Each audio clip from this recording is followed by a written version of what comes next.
Hello everybody and welcome to today's stream. We're taking a trip back in time to 1996, 2002, I don't know, it was somewhere between those areas, hang on.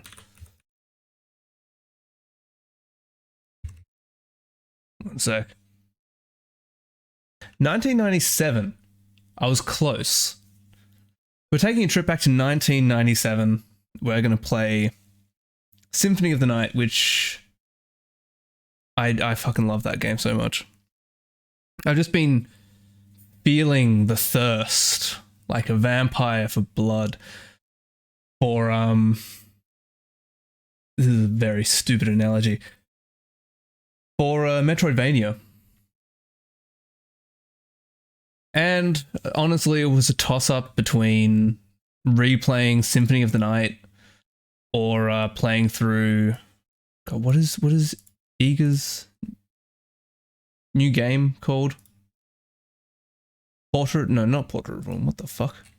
That's a legitimate Castlevania game. No, there's a new Egavania, Bloodstained Ritual of the Night. There you go. And I thought, you know, let's get warmed up. Eventually I'll do Bloodstained Ritual of the Night. Eventually. But at the time being, I'm going to get warmed up, get my Metroidvania skills back in action. That, of course, was Make Some Noise by Beastie Boys, which it's taking us back to 1997 when Beastie Boys were relevant. Ignore the fact that that album came out in 2011. We don't talk about that. We don't talk about that. I probably was listening to Beastie Boys back then, to be honest. Anyway, let's actually get everything loaded up. Now, hopefully, I did close it, but hopefully it's remembered my audio levels so I don't have to readjust this, because the game was very, very fucking loud. Okay, it sounds like it.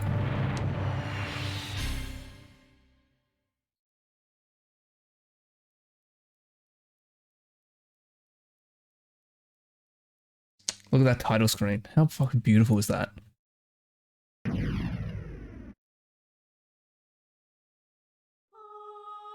Okay, I was about to say, if I went through all that trouble before I started the stream, I was struggling to get the audio to play the music without crackling. And I was about to say, if I've gone through all that trouble... Oh, hang on. Do I not have any, I might have to start save stating. Oh no, I have these. Okay. Okay, cool. Never mind.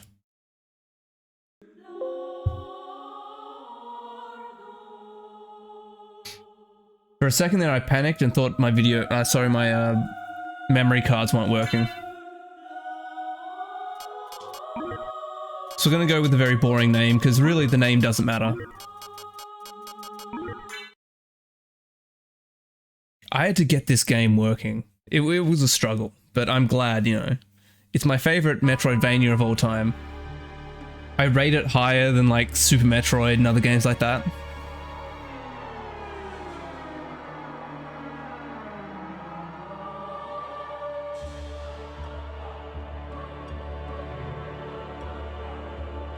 Classic blocky, muddy PlayStation 1 graphics.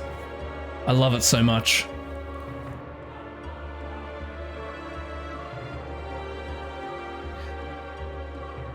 Like, look at that castle.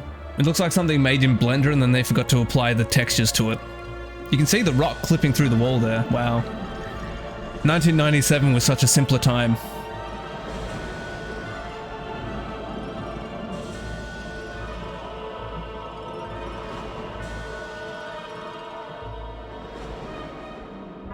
I mean, there's a lot of interesting history to this game as well.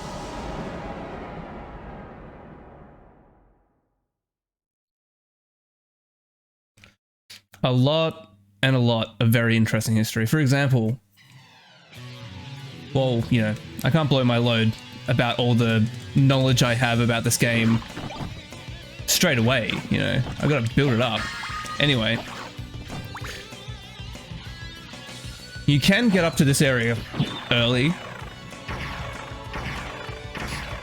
The main point is that, like, just don't fucking pick anything up except for the hearts.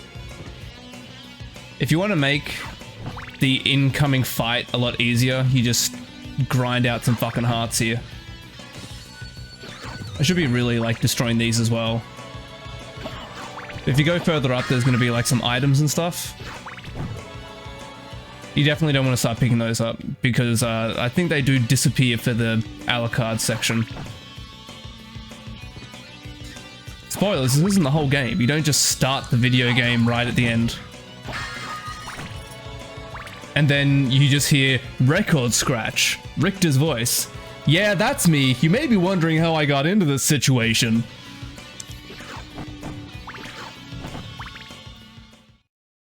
Die, monster. You don't belong in this world. Voice acting. By my hand that I'm once again given flesh. 1997, back when things were simple. Humans who wish to Humans! pay tribute. Tribute? You steal men's souls and make them your slaves. You steal men's balls and make them your slaves. Your words are as empty as your soul. Mankind ill needs a savior such as you. What is a man? A miserable little pile of secrets. But enough talk. How about you? Okay, so first off, we want to grab this. And then just do a little bit of this.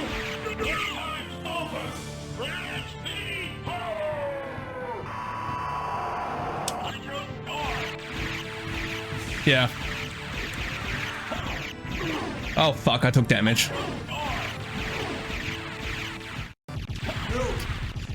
I've already fucked it.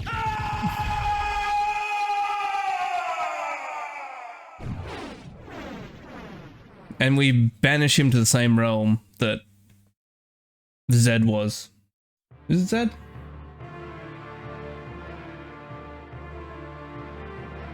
From the original Superman movie.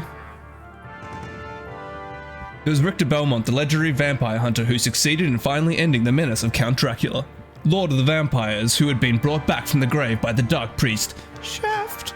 However, one night 4 years later, under the glare of a full moon, Richter mysteriously vanished. With no idea of where to begin her search, Maria Renard set out to look for him. It was then that fate intervened. Castlevania, the castle of Dracula, which is rumoured to appear once every century, suddenly materialised out of the mist as if to show her the way. Meanwhile, powerful forces were struggling for the soul of a man named Alucard. The very same Alucard who had teamed up with Trevor Belmont to battle his immortal father, Count Vlad Tepes Dracula. Alucard, in order to purge the world of his own cursed bloodline, had submerged his vampiric powers and entered into what was supposed to be an eternal slumber. But now he is awake and aware of the evil once again at work in his homeland. The time has once again come for the forces of good and evil to engage in their ancient battle. Dracula's castle beckons for you, and no man can say who shall emerge victorious.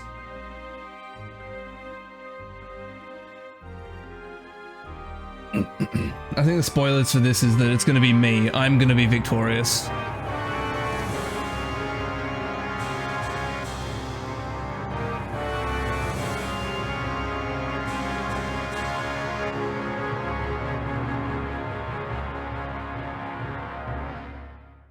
Oh, the music in this game is so good.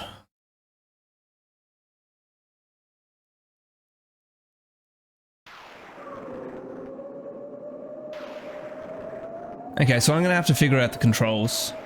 Just some of them, not all.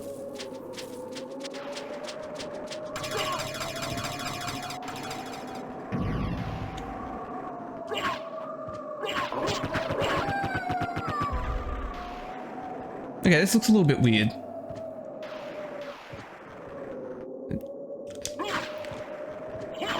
I mean, to be fair, I am more used to playing the Dracula X version.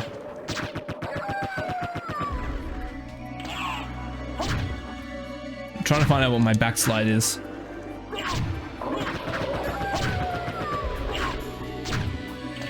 There does seem to be a little bit of framiness as well that I'm noticing, but maybe that's just me.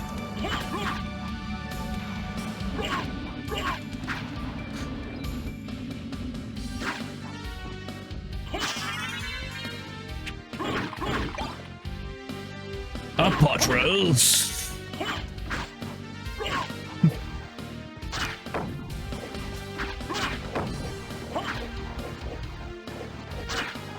I don't know. Maybe this needs a little bit more adjusting in the settings.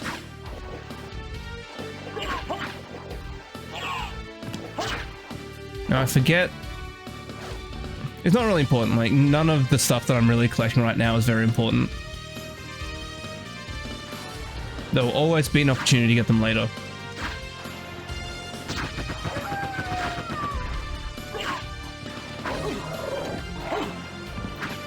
Huh? That's not meant to happen. I'm a professional at this game. I'm basically a speedrunner.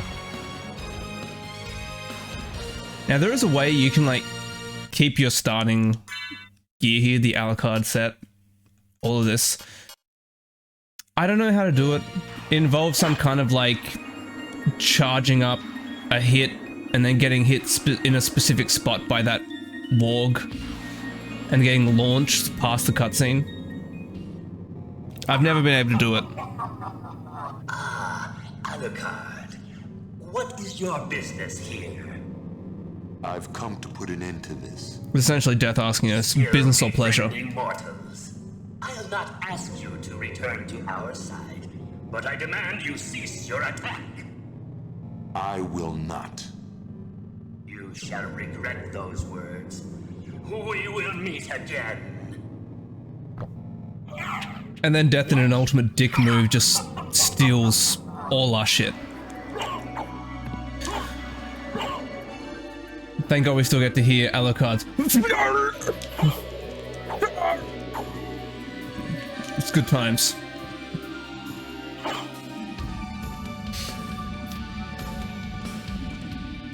Anyway, just a little skip here. Just get this a little bit early. Normally you would have to wait a little bit, but you can do just a nice little jump. There's nothing over here. I don't know. I didn't even know I could make that jump. But anyway, nice little early heart boost, which doesn't really do anything unless you're spamming the fuck out of your sub-weapons. But if you beat Dracula as Richter without taking any damage, you'll get a stat boost when you pick up as Alucard.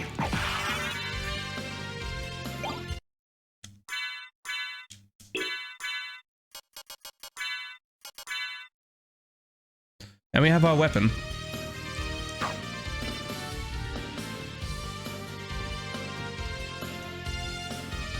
Oh man, I'm getting into this already.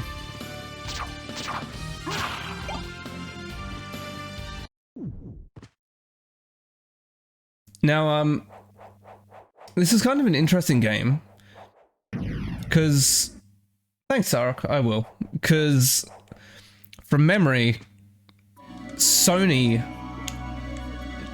didn't like this game because it was 2D, you know, it was the era of 3D. So, you know, this wasn't exactly showing off the graphical prowess of the PlayStation 1, but the developers really fought for this to be pixel graphics, and honestly, it's better this way. Look at how this game has, like, held up to the test of time. It's absolutely fucking gorgeous pixel sprite art.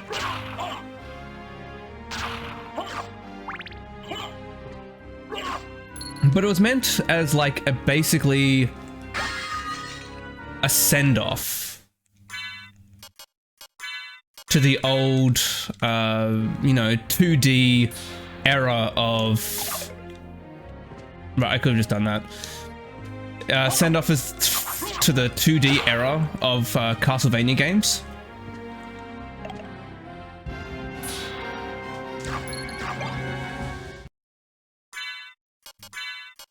Get a lot of the shield, and then we can start speed dashing. Wait. There we go. So what's block?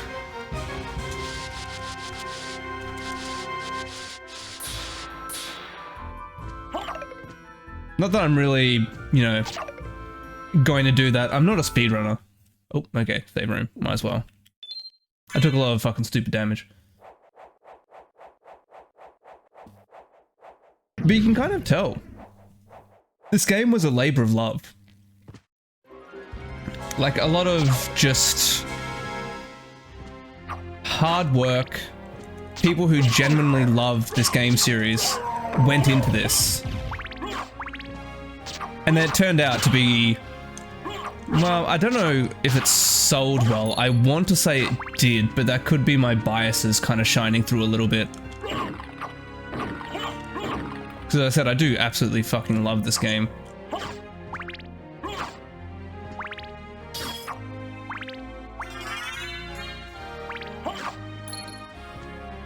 I'm pretty sure it would have sold well though. And just, you know, kicked off this whole Metroidvania genre, which before, the only game series which had a real hold on that formula was, you know, Metroid.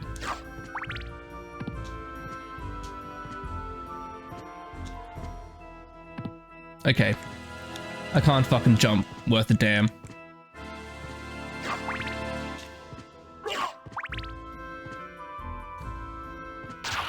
How's this game looking for you guys, by the way?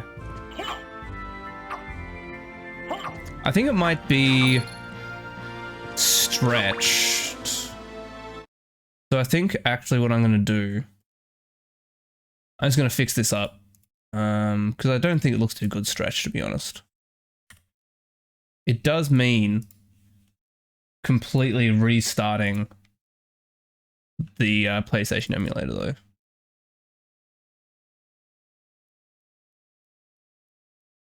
So one sec. I know, everyone wants to see this. It's a great game. It's the best game.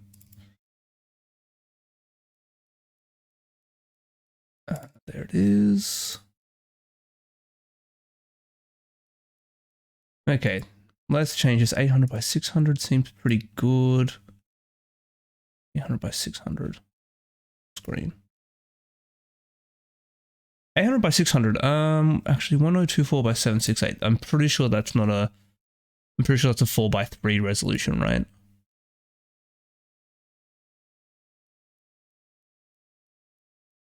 We're about to find out. Oh. Shit.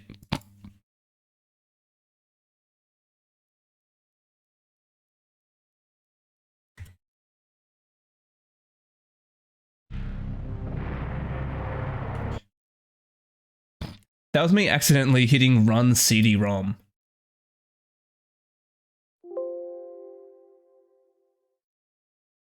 Oh no, that's still...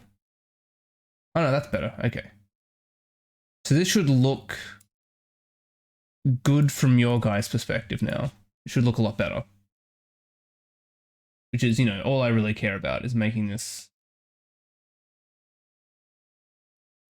the best for the viewer experience, you know?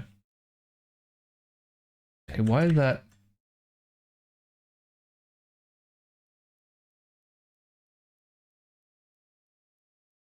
Why is this not showing up? Oh. Oh, it's been pushed way off screen, that's why. Well, I guess we're not seeing that window. Oh well. Oh, that's weird. Mine's still in widescreen.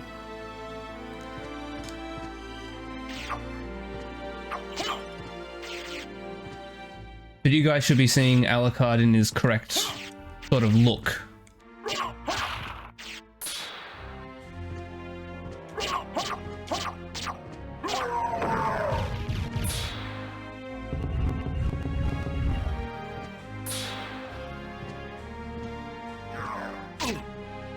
Alright, well that was fucking rude.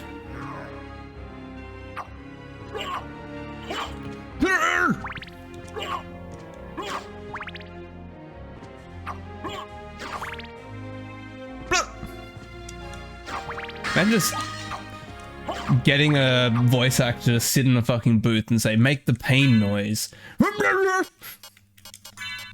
I can do it. Get me in there. Get me in a voice acting booth. I'll make the fucking anger noises, slash noise.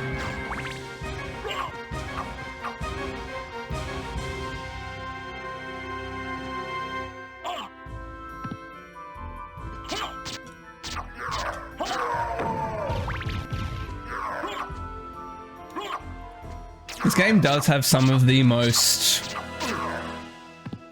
horrible voice acting, but it's kind of become a cult classic. Everyone knows the voice acting from Castlevania Symphony of the Night.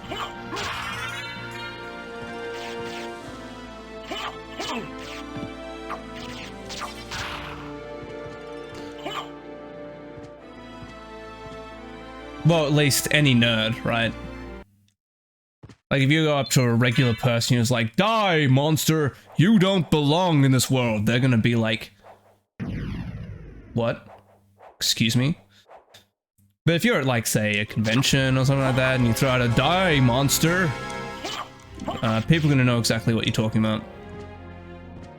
Obviously, what I'm saying is people should just run up to random people in the street and just start screaming fucking video game quotations in their face, because it's the easiest way to make friends.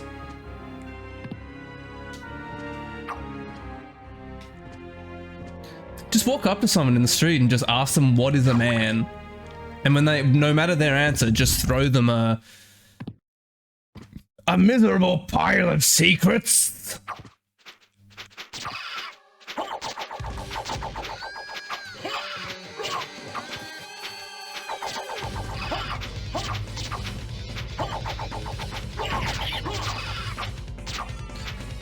Now I'm gonna kill... I forget these guys' names.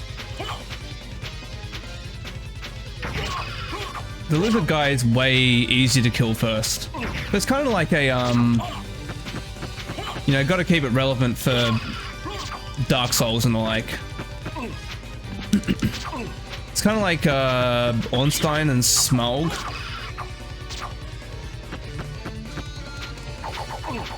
Ah, shit. What's my shield button again? There we go. Okay. This guy fucking stop.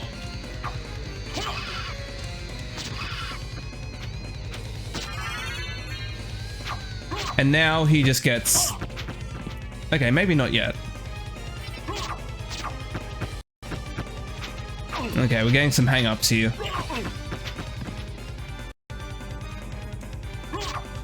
Something doesn't like...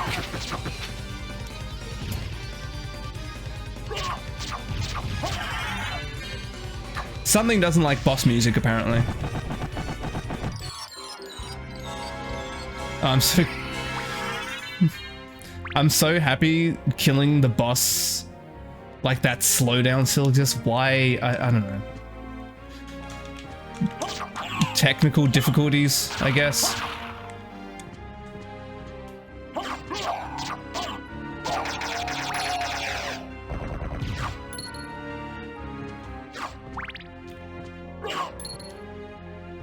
So we can't get in there yet, because that requires a move we don't have.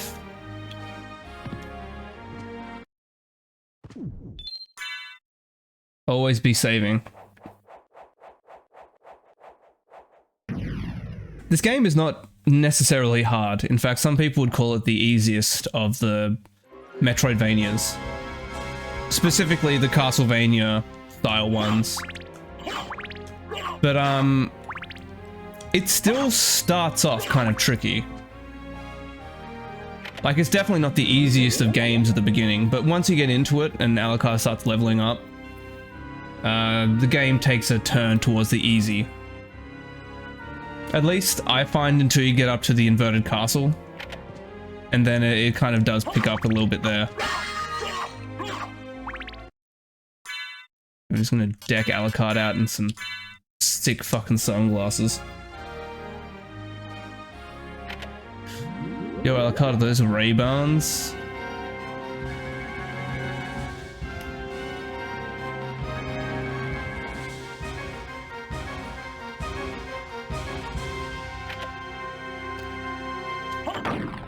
Honestly, I'm just a big fan of the music at the same time as well.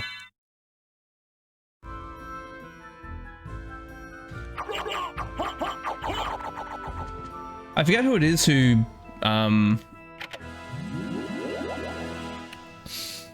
it was who orchestrated the music for this game, but it's fantastic.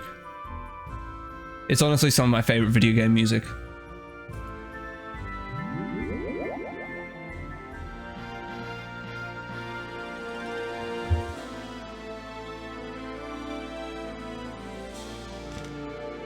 Now, I honestly can't tell, because there is an era of time where Japanese composers for video game music specifically really loved using synthesized music as opposed to orchestras, and I'm not 100% sure if this is orchestrated. It's entirely possible it might not be, to be honest.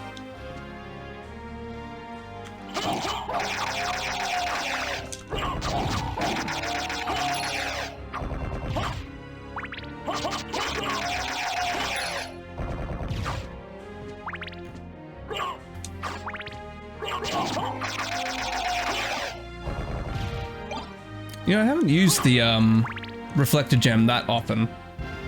Generally, I just pick up one of the more broken sub-weapons. Which in this case is the... Hang on. I'll use the juice hand. Just for a little bit.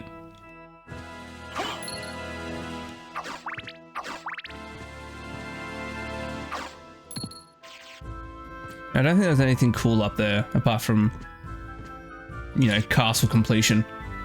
The juice hand. You ever seen it? Oh, fuck. So he just sprinkles a little bit of, himself on the ground there. It's not really, obviously. It's meant to be ashes, consecrated ashes, I believe. But I always thought it was a little bit something else. Here we go. Okay, now we have the literal strongest sub-weapon in the game. The holy water. You guys will get to see why in a sec. It's really strong against a specific enemy in this area, which would honestly be like a fucking nightmare to kill without it. Oh fuck.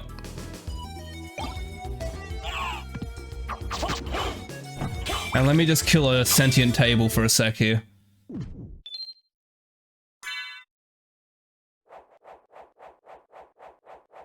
You know, maybe you're right, Sark. Maybe he's just, seasoning his meals. Just a little bit of salt. Alucard's arteries are clogged.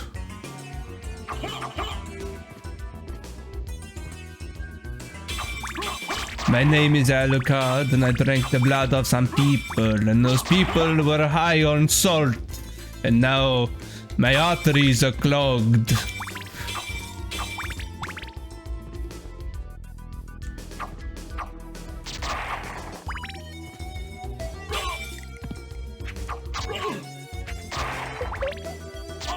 Oh fuck. Wait. Wow. I thought these I thought they were meant to curse you.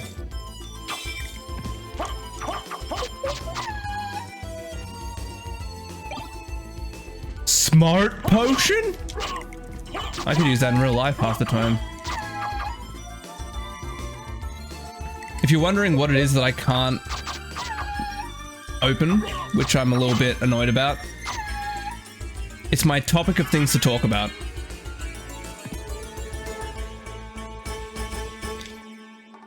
because I have a brain like a fucking sieve.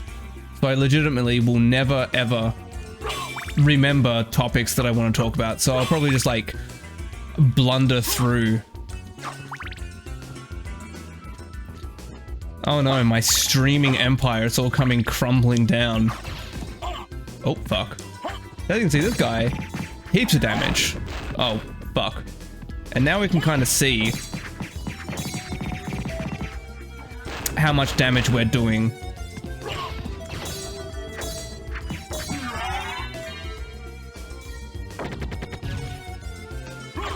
Now you can see without like having the holy water, how that would be a pain in the ass, right? And this is pretty cool. These guys literally will like cower if you get too close to them. Just little touches, you know? It makes the game feel alive. And I feel like we kind of have lost that just a little bit, you know?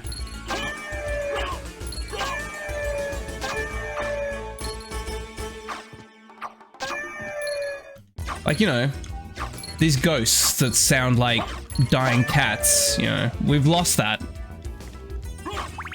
Was progress worth it? Was it really worth it? Now this guy here. This guy coming up. He might kill me. Okay, we're fine. He does a lot of damage. But we can't see enemy names yet, but that guy is called Cthulhu. Which is going to be a little bit confusing because he doesn't look anything like Cthulhu. And later on there is an enemy that looks like Cthulhu and it's not called that.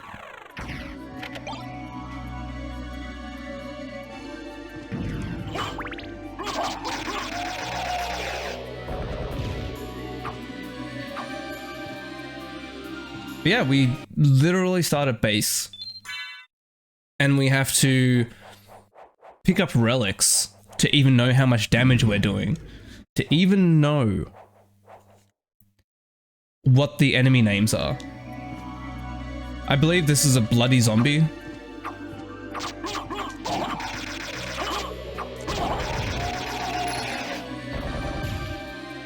Now, I'm not sure if I can actually... No. Can't quite make it there yet.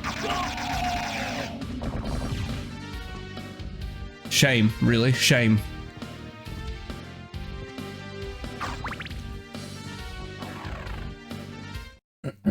Anyway, to get back to where we're going, it's better to go back through here.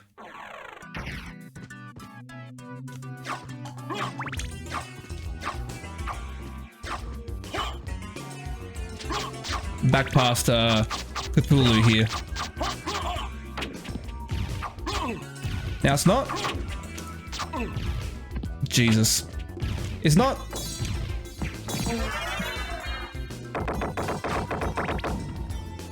I got a little bit lucky there. From memory, it's not him hitting you that sucks and does the most amount of damage. It's the fireballs he fires. So if I would've got hit by a fireball, I'd probably be dead by now.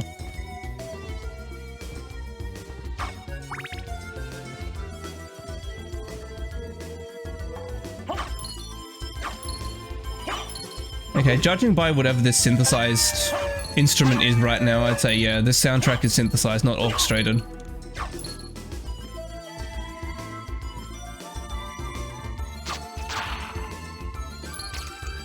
I was watching someone on YouTube, Spark.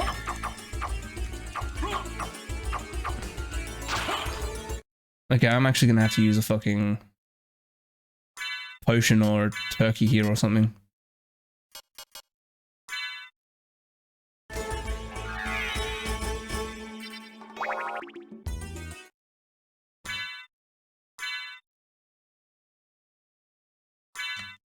You don't think they let what on YouTube? Getting fucked?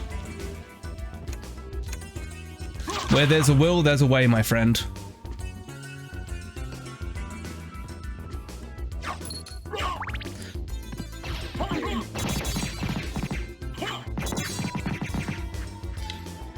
But yeah.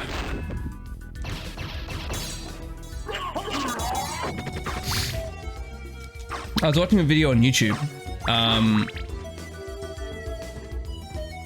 where I was talking about the specifically music for Dragon Quest XI, because the version I played through, which was the non-special edition, which I thought was a Switch-only version, but apparently it's been released everywhere now, so I kind of played like the less definitive version, but whatever, it's fine. The music in that was all synthesized, and like it all sounds really, really good. And you can't, the guy was saying, like, you literally cannot tell until the trumpets and the horns kick in. For some reason, MIDIs cannot replicate horns and trumpets. At least not very well.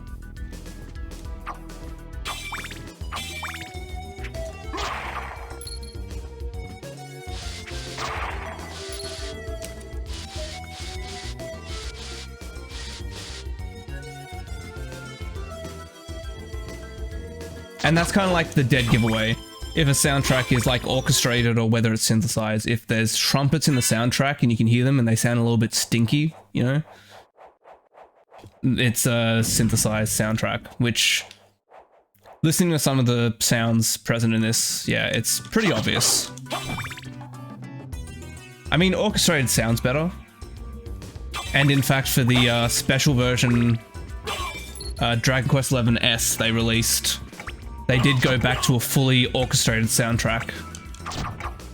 And boy, does it sound better, let me tell you. Wait a moment. You seem human, and yet, what do you here? I've come to destroy this castle. What Then do we you have the same here? purpose.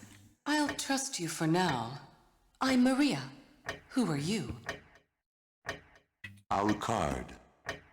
Not the talkative type, I can see. Well, perhaps we'll meet again. If you live that long. Farewell. Alucard's just like a big toddler, you know? You know, if you've ever interacted with like a toddler at any point and they're all shy and they're like, and you go, well, what's your name? And they go, Steve. Steve is not a young kid's name. What's a fucking young kid's name? Like, Epic Airhorn? Is that a kid's name these days?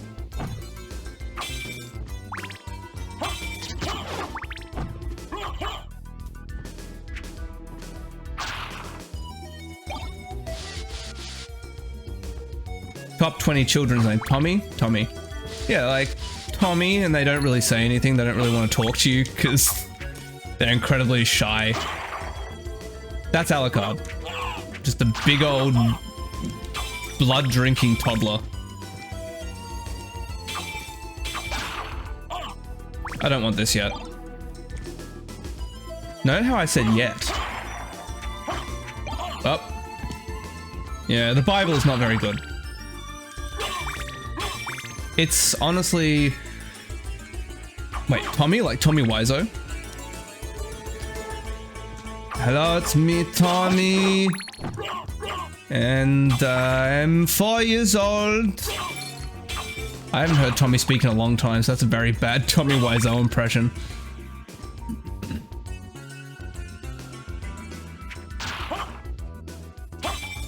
Tommy Wiseau, creator of the room. And I'm the new Alucard. I mean, it kind of fits, right? People were saying Tommy Wiseau looks like a vampire.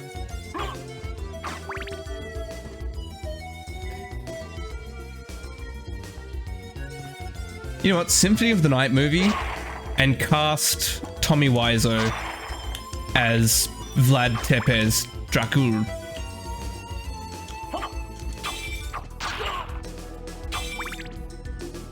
He delivered the dialogue just exactly how it was meant to be written.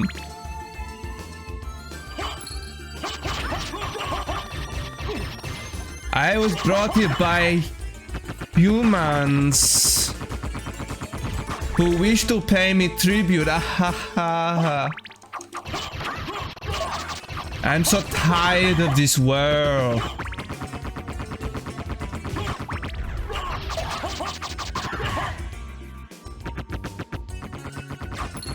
Yeah, pelvic thrust at $250.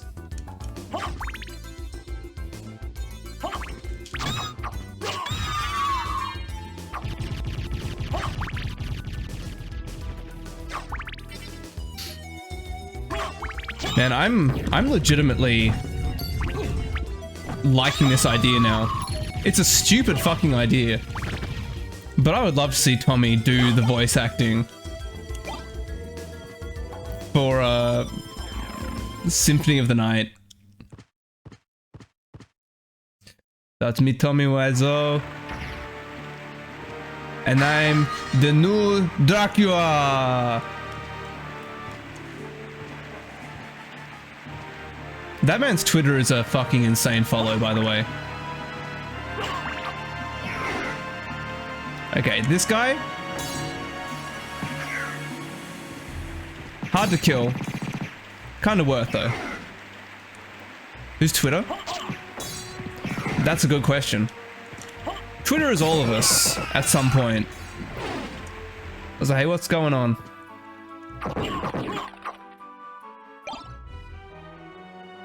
So I think if I stand here, I can get access to some items early. How's it going, Baker? How are you today?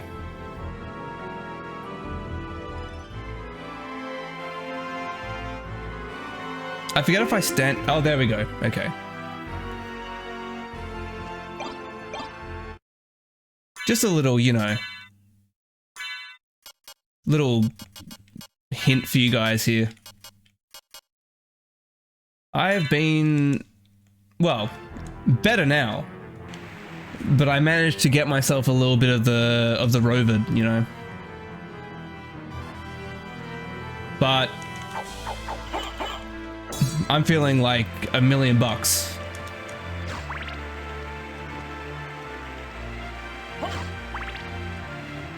I'm all over my my little rovid spree.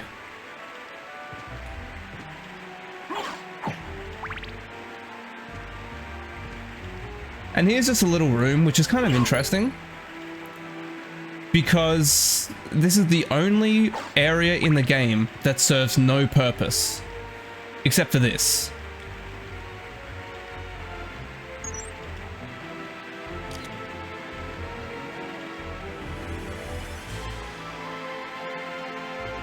Wait. There's meant to be a boatman there. I guess that's later? You got the flu and ended up in hospital? Damn, man. Yeah, I've heard the flu has been, like, super bad. Because, you know, we were all socially distancing and isolating and stuff, and, we went a whole year with no one catching the flu or a cold, and it came back with a vengeance. So I'm sad to hear that happened to you, man.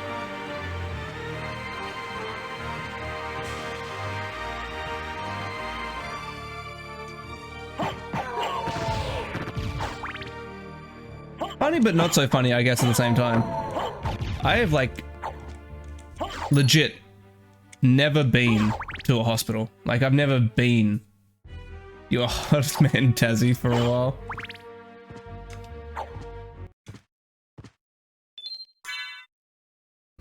Look, I had to leave to give everyone else a chance.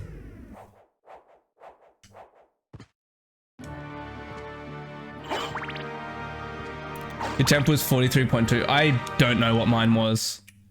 Honestly, I never measured mine at my peak of my infection. I don't have a thermometer in my house, which is, thinking back on it, is super fucking dangerous. Because what if my temperature did go into that dangerous level? I would have had no idea. Alright, he has like a longer sword, so... just get him in a corner camp him. Oh.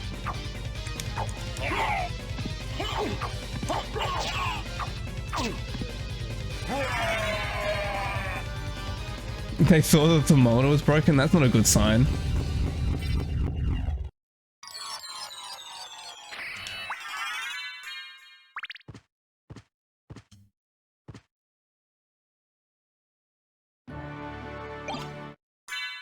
Anyway, I think the Gladius is weaker. Yeah, it's weaker than the dual knuckles, but I mean, look at the range on it.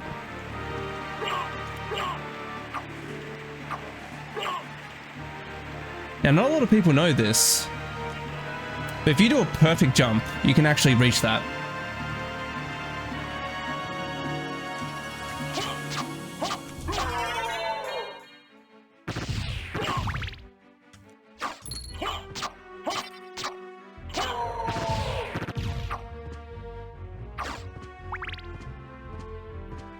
Yeah, I know it's not a good thing, but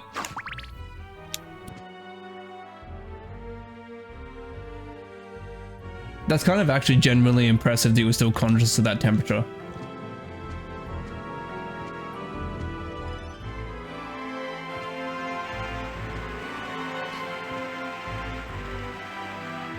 There we go. And it's actually really handy to get, because it's health up, you know.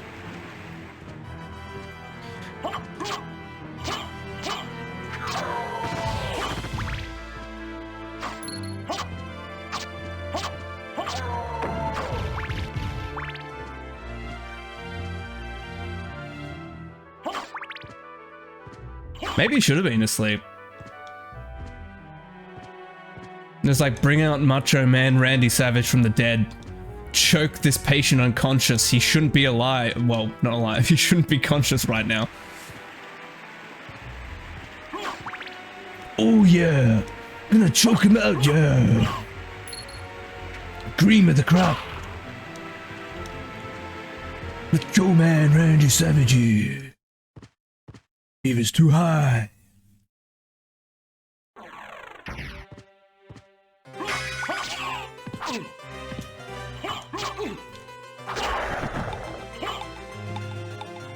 Another interesting thing, I thought for the longest time that the CD above the transition areas stood for Count, CD, like literally compact disc.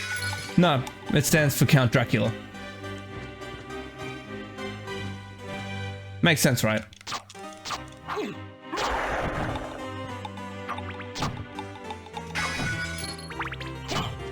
It's like that whole thing, right? Like, you know, if a baby is under a car, oh, there's transitional areas where they have a CD at the top. It's literally like just the letters CD, and then there's like a circular object. It kind of looks like it should stand for, well, CD, but no, it stands for Count Dracula.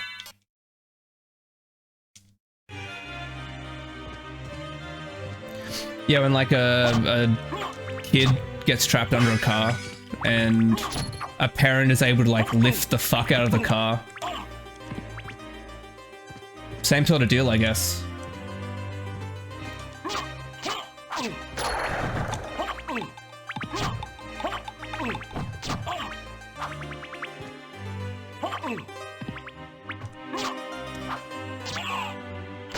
Don't worry, we'll get to see a transitional area in a sec.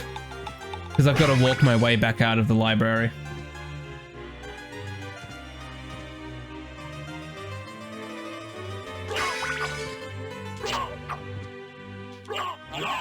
Oh shit, well. Fun times ahead.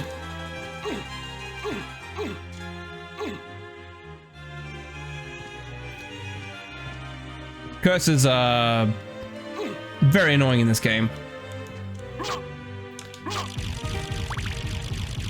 By a homunculus. It's well, technically a ghost. Or a phantasm? I forget what it is. But curse is really, really annoying to deal with. It makes so you literally cannot use your weapon for like, I don't know, 20, 30 seconds. It doesn't sound so bad. Oh, those guys? Flea men. Yeah. Fleeman a little bit tricky. Ow.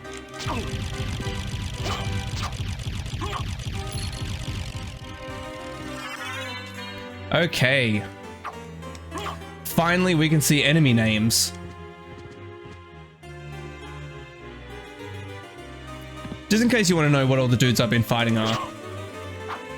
This is Duron, which I think in later versions was retranslated to Dullahan.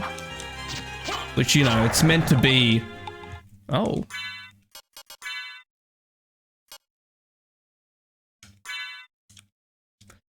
It's meant to be, yeah. Irish folktale of a headless knight.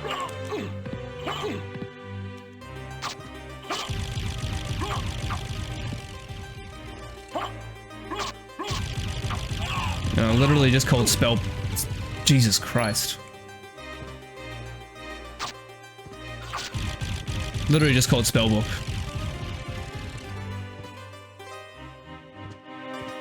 So we're going to go see everyone's favorite character. It's been a long time, old one. Oh, it's you, Master Alucard. What do you need? It's you, Master Alucard. Your help. Young Master, I cannot aid one who opposes the Master. You won't go unrewarded. Really? In that case, just tell me what you need. Just a greedy man. Interested in this. Thank you. There's not much worth buying. Honestly, the castle map is not worth buying. Dark Metamorphosis, we could buy that. But you can literally just, from the very start. I'm interested in. So we can also sell gems. Thank you. You can also buy like tactics for all the enemies. I'm interested in this. I'm interested in Farewell this. for now. And we can kind of torture him later, which is what I'm really looking forward to.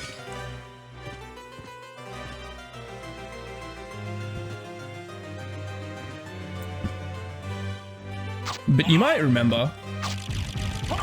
Oh. That's a lot of fucking money.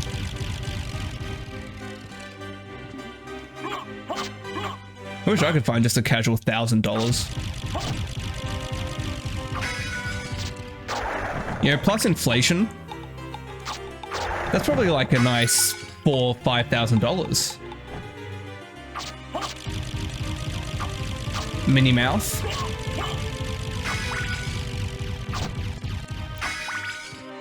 Yeah, Alucard also has a bit of a speech impediment. If I could remember how to do Dark Metamorphosis, I could show you.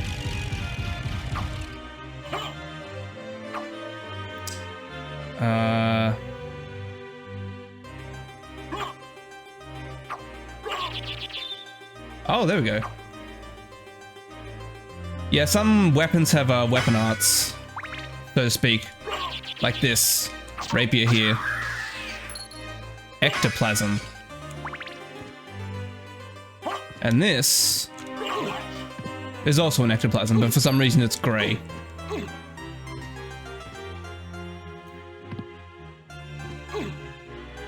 Just gonna wait here while this wears off.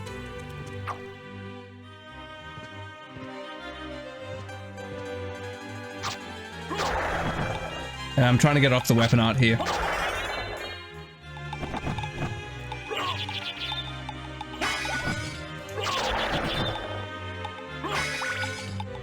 See, pretty cool. See, this is a transitional area here, and you see how up there it says CD? And it has like a CD icon? Yeah, it actually stands for Count Dracula. But you can tell why everyone thought it meant compact disc.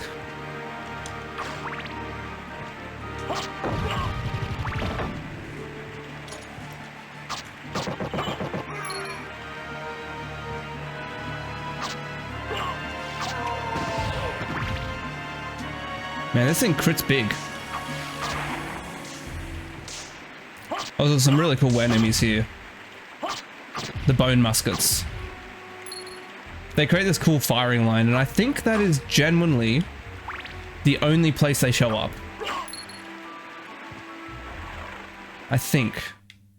Okay, I don't want to go out here yet. I could be wrong about that, though.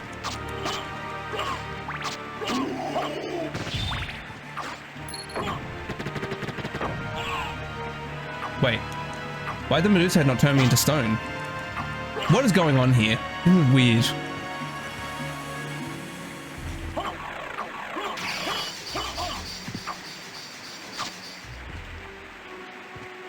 Oh, of course. Thank you, Sarah. I thought it did something cool. Okay. We can also... I'm gonna save first before Medusa heads just murder me.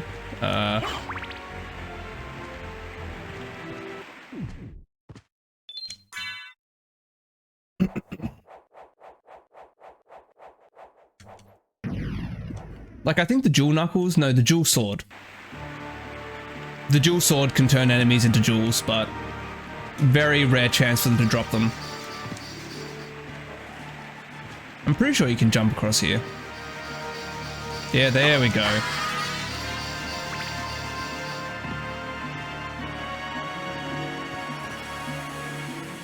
So I just want to head back down because we've got our first transformation. Which, at the moment, the dog is very, very weak. I never really use the dog at this point.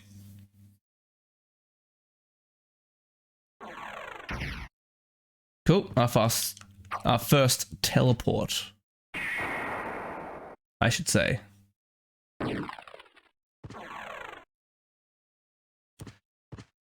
Now it's worth kind of doing this so you can start linking them up. But also, free heart max up. And also takes us right back to the beginning of the game.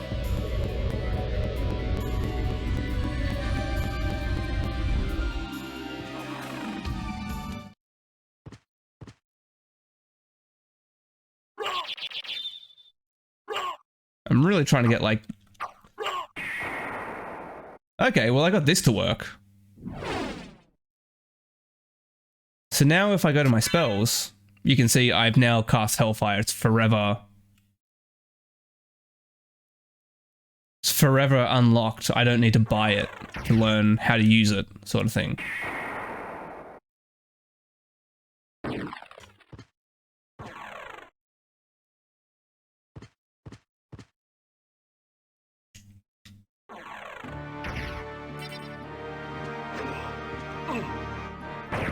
Oh my god, goddamn Medusa heads.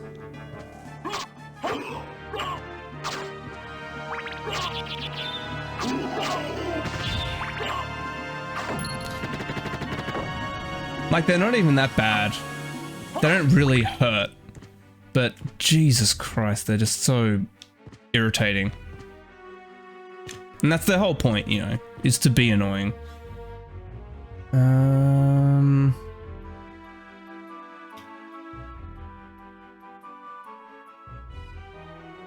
What are those down areas I missed? Oh wait, I know what they are, yeah. Oh, so I know where I'm meant to be going, but I'm just very quickly, I don't know, call it OCD, call it what you will. But I like to go and explore all the areas that I possibly can explore. Fuck. Well, here we are.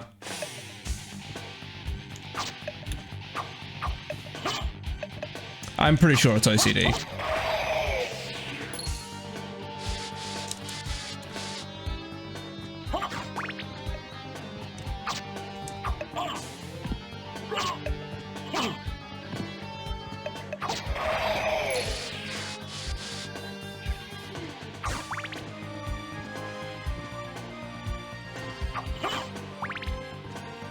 So you can't get too far along here. Whoa. Where do you come from?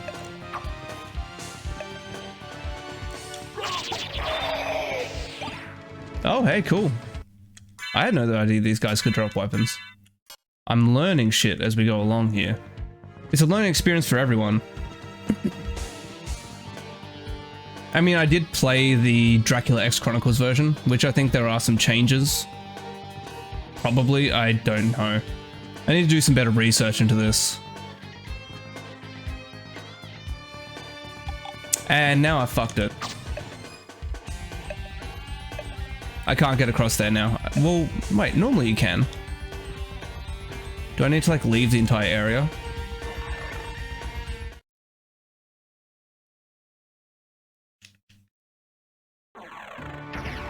Because you make it across some of it. I'm fairly certain.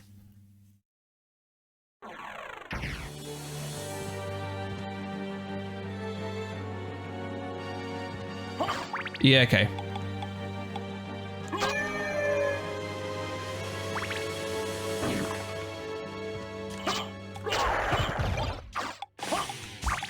I'm getting very, very lucky here. Yeah. All this for a pentagram and a magic missile, if I really want to go back and get it, but...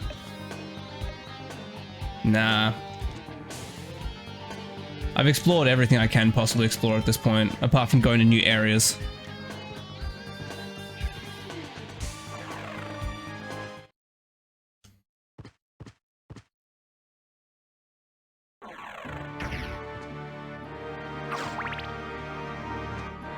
I definitely probably have some very annoying things I do, like jumping everywhere. I can see that, you know. But it's just like, you know, can you help yourself playing Legend of Zelda Ocarina of Time and rolling constantly, just going here, all the way through Hyrule Field? No one can resist that, right? It's not just me.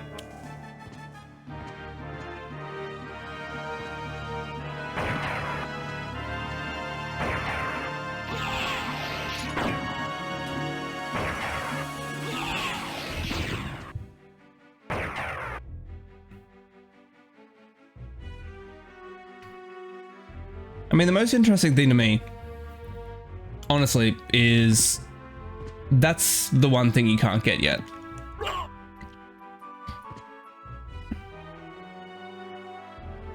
But like, people starting to realize that their experiences are not their own personal experiences. Like, for example, gliding around everywhere because it feels faster. I'm definitely not the only person that does that. Oh, there he is.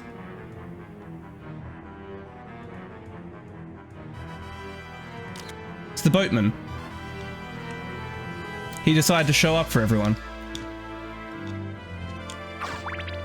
Make sure when you're leaving the boat to thank the boatman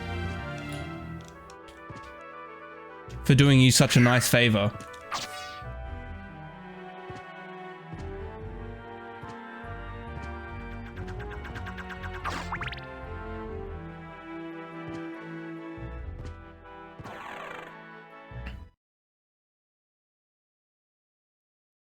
That's actually an interesting thing, which I didn't realize was solely, it's kind of like a Australian / New Zealand / Canadian thing that Americans don't do, is thanking the bus driver when you get off.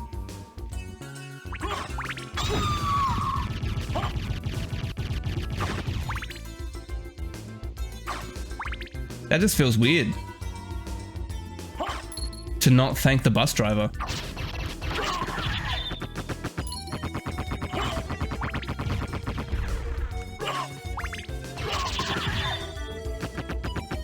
It's like, you know, the old comedy routines of the 1930s. Hey, I'm out of here. Make sure to tip your waiter.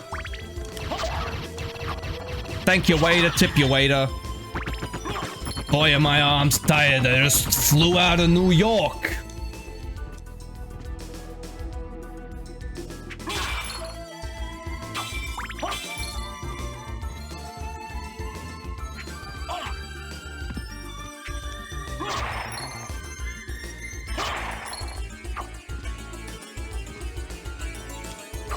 Anyway, the reason why I went this way, instead of just using the teleporter, which gets me closer, is this little switch here, because the Jewel of Open I bought from the librarian lets me open these doors now. And there's a couple of them. 2 in the whole entire game.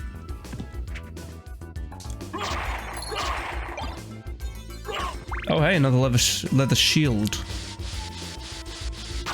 But now I can go down in these.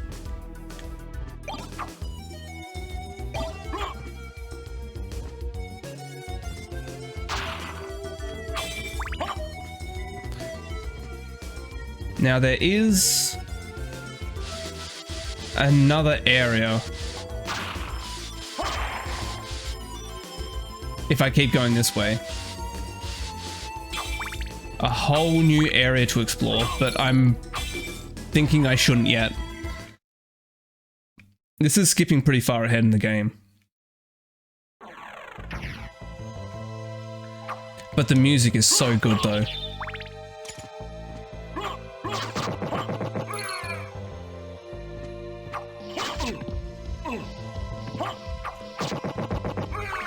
Just listen to these like chill, funky beats right now. I'll even be quiet so you guys can kind of fully enjoy this.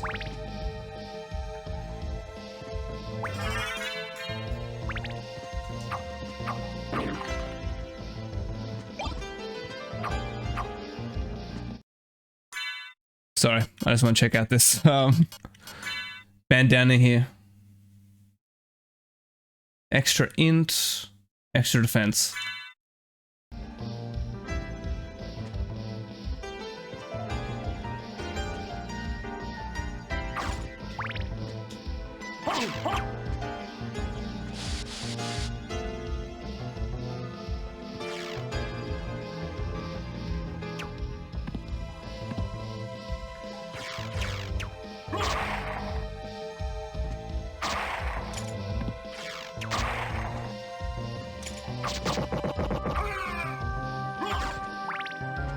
This might be actually legitimately one of my favorite tracks in the game.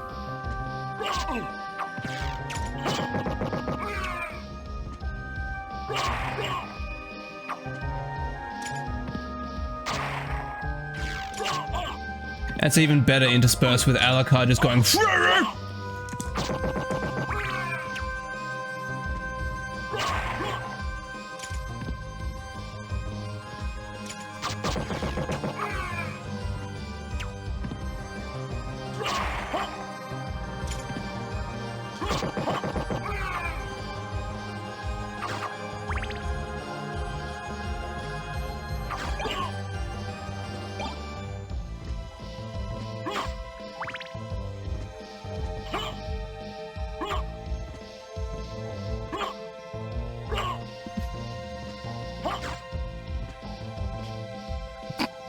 What can I say?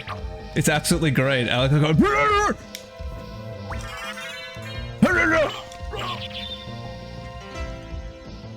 The best sound.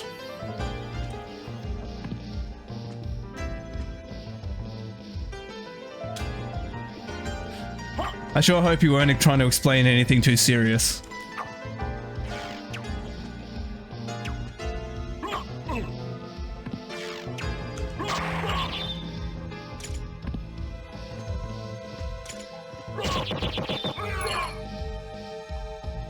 Okay, we're actually getting to the underground caves section.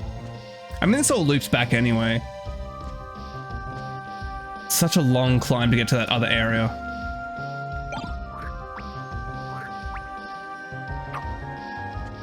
And just leads out here anyway.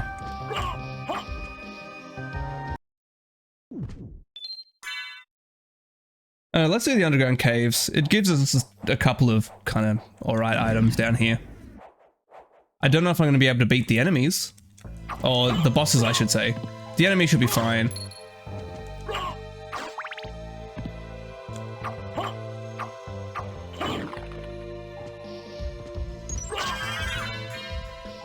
Oh, okay, yeah, these frozen shades are like nothing.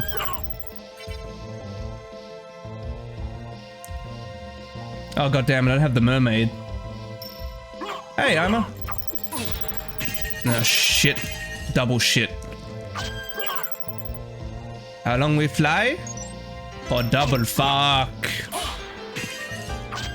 Okay, Shiva's kicking my ass right now. I turned that double shit into a quadruple shit, to be honest. Oh, I remember this boss.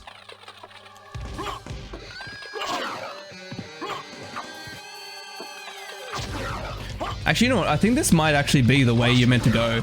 And maybe I've been going the wrong way this whole time.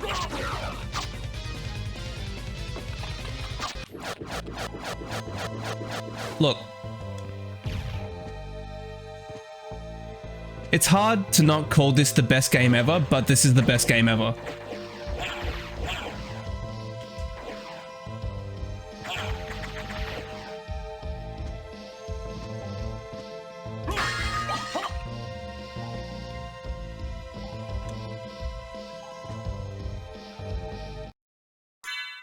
I'm just gonna very quickly eat a whole goddamn pork roast. Pot roast. That's the word. Oh, hang on. No. But also. Oh, I should be using the Morning Star.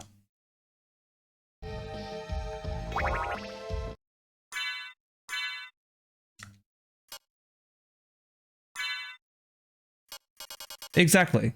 Look, I'm very, very disappointed that it's basically impossible. Wait, there we go. It's basically impossible to get this game on PC. Try to get it. You can't. I am totally legitimately doing this now.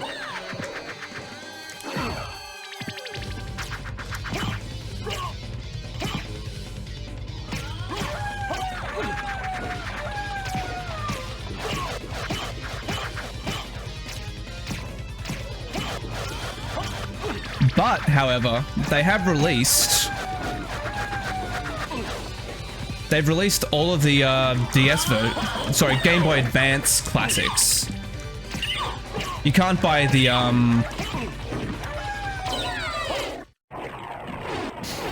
you can't buy the DS games yet.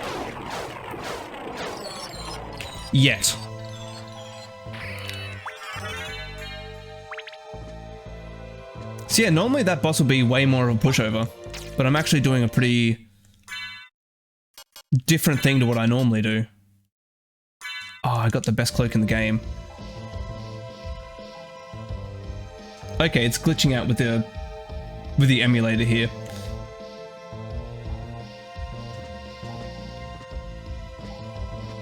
I think normally it's meant to be completely translucent.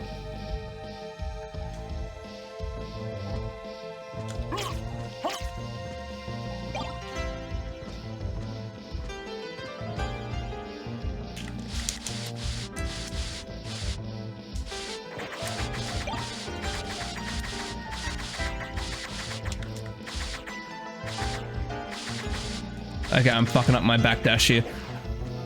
Seriously, I would pay full price for this game to come out on Steam and be playable.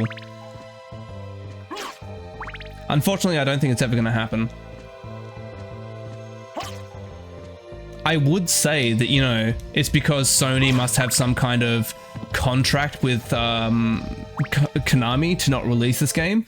But that's 100% not the case because they released it on Xbox Live Arcade. They're not scared of putting this cross-platform. They just don't want to put it on PC, and I don't know why.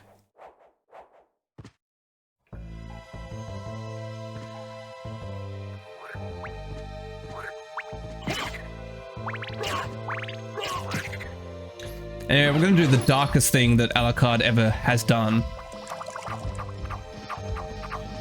We're just going to drown some innocent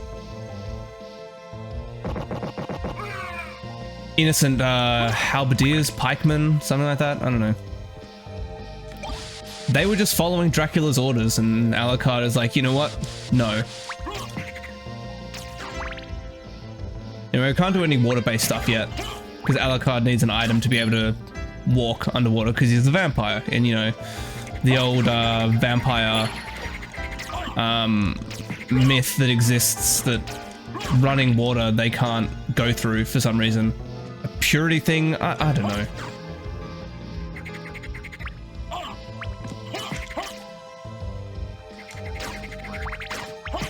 Oh yeah, that's the version I'm most comfortable with, Ima. I actually have a PSP and that on it. I also own it on Xbox Live Arcade, but I'm not about to hook up. Well, first of all, I don't have any way to stream my Xbox 360. And second of all, I'm not gonna, you know, unhook or hook up my Xbox 360 shit. It's, well, I mean, you're not wrong, Python. If they're not gonna release these games, then, you know, I've got to find them myself, you know.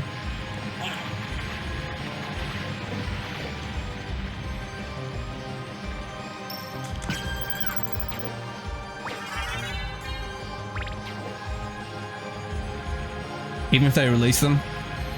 I mean, honestly, that's also fair.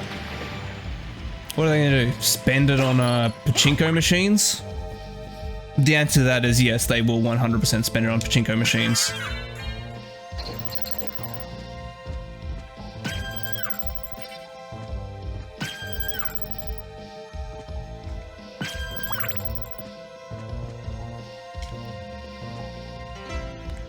Imagine being responsible for killing off heaps of beloved franchises like Silent Hill, Castlevania, to the point where Iga, the guy who basically developed these games, had to make his own studio and crowdfund to make Bloodstained.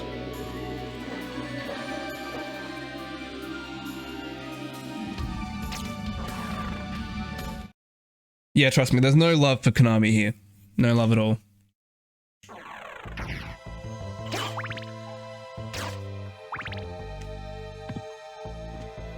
I think you'd be hard-pressed to find anyone. I'll take you to a place which might be interesting for you. Sorry, I can't help myself from imitating these characters. They're just so fucking weirdly voice acted and I love it. Yeah, it's very sad.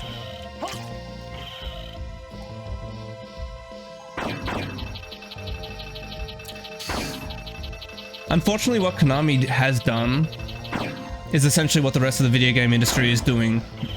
Trying to just monetize, make money. It's a greater failing with capitalism, if we're being honest. Oh, it's a merman. I want to be a merman! A papa! I want to be a merman! The Netflix show is really, really good. I can actually highly recommend that. At least until... Season 1 I really liked, Season 2 was pretty good, Season 3 was meh, Season 4 was also kind of meh. Like, everyone loved Season 4, but I think it was just a little bit too... I don't know. I think for some reason they thought, oh, everyone loved the swearing and the fact that it's so grown up. Wait, I can't get back up this way, can I?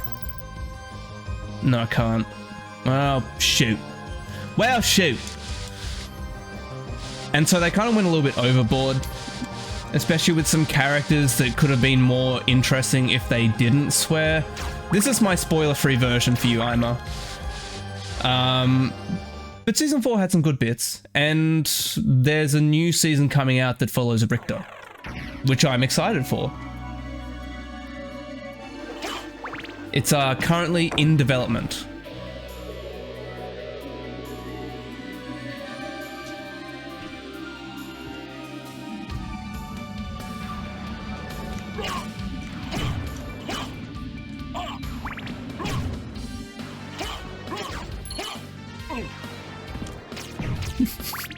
I don't know.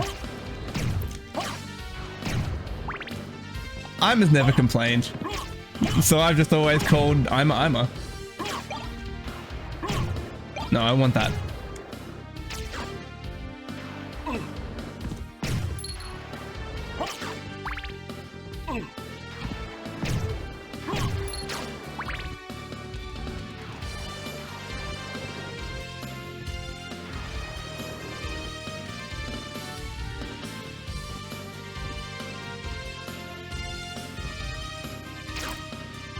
What do you prefer, Ima? I know I've never asked you this before. Maybe that's a little bit rude of me, I don't know. You're fine with Ima? Okay.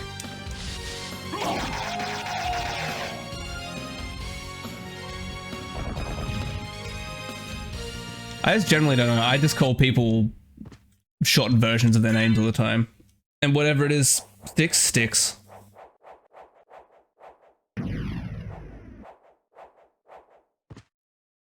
It's the pronunciation of other names, which I kind of stress more about. Like, some people have some very, very hard to pronounce names on Twitch. And if you get it wrong, you're gonna hear about it, so...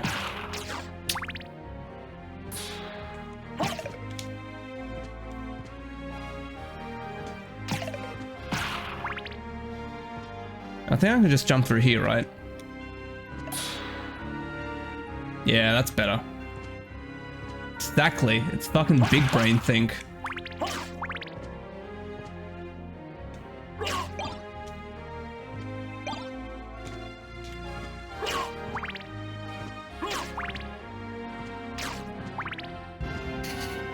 Worry about the people with the name literally Sphere, like S-P-H-E-A-R,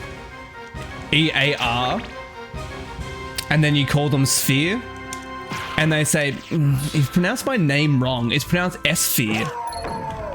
Worry more about those people. That's my motto. Or I guess not really a motto, but you know.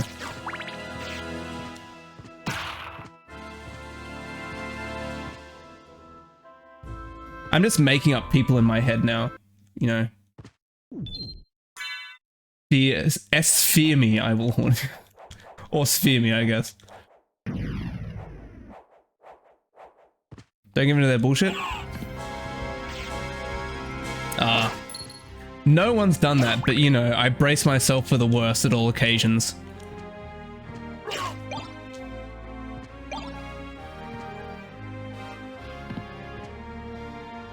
But now I'm going to do that. I'm going to create a new account called S-Sphere. And when people pronounce it Sphere, I'm going to correct them.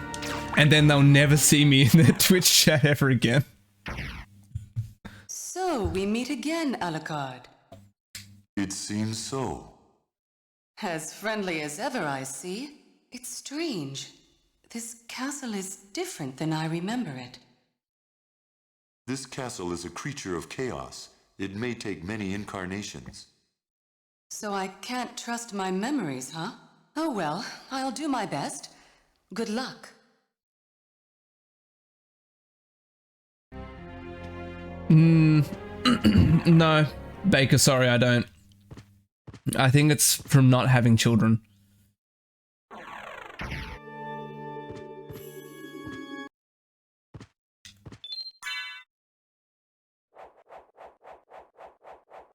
That's alright, eventually, or maybe now, you can get them into Bluey. You know? And then you can get something way better stuck in your head. The Bluey theme tune.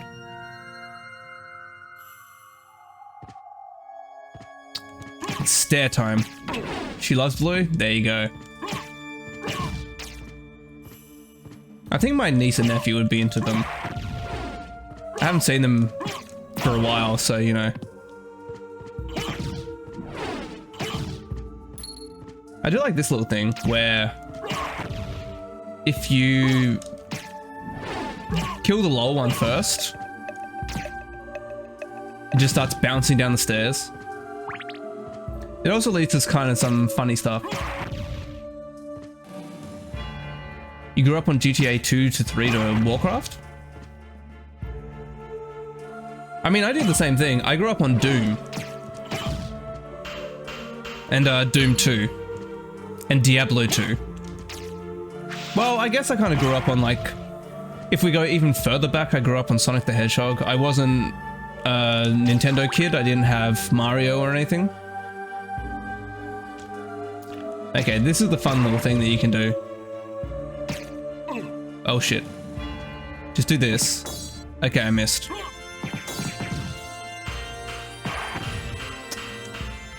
Yeah. It's a bouncing ball of destruction. Hardcore Korean MMOs? Okay, your childhood was very different to mine. So I think this guy... Oh god. Okay, I'm taking a lot of damage right now.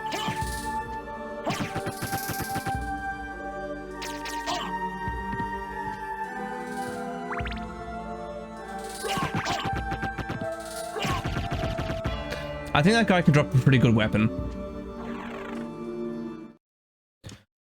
Oh, Pokemon Gold was a fantastic game.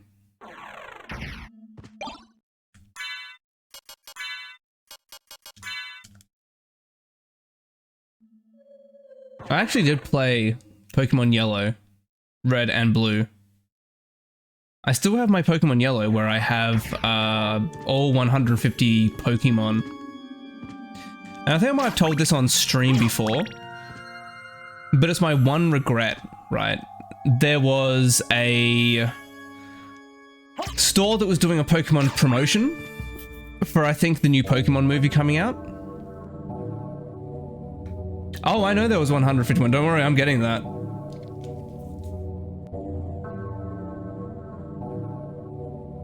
So, you would know, Baker, Harvey Norman were doing a promotion. If you brought your Game Boy in, they had a Game Boy that you could link to, and they had like X amount of Mews to trade. And I didn't go there that day for some reason. I can't remember why. And I never got Mew. I never got the 151st Pokemon. And I'm so disappointed in myself. I mean, here's a cool little thing.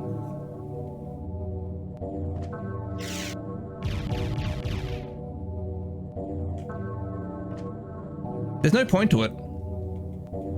There's literally no point to this at all. Oh, I know the Mew glitch.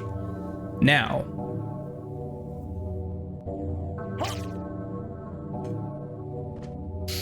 But, I can't really be bothered to pull it off, you know? Like, I care, but I don't care enough to break out my Game Boy and try to find some link cables and get Mew, you know?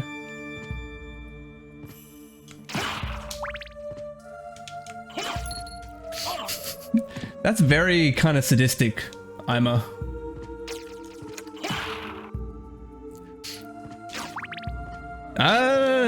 No, you can't have dinner until you've beaten Taurus Demon. No, I don't want to hear any excuses. It's that you want to learn. You want to go to school and learn. No, you have to beat False King Alant. That's a Demon Souls, but still.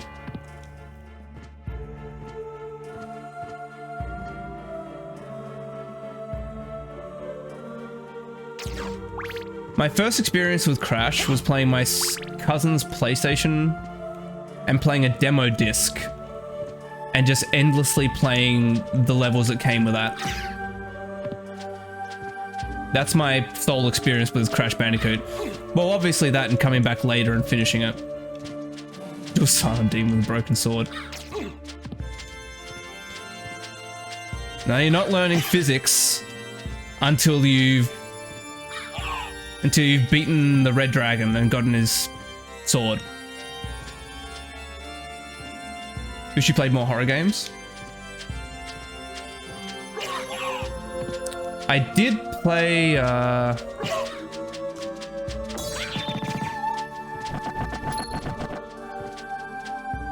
can't go this way yet. I did play, my cousin had a copy of Resident Evil. Shit. This is going poorly right now.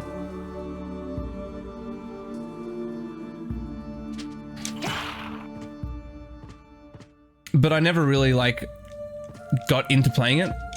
Wait, which Resident Evil did I say? Because I had Resident Evil 2.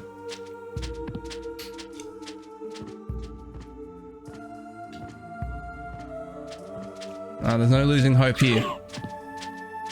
These birds suck, though. I mean, pretty typical of games of this era, though.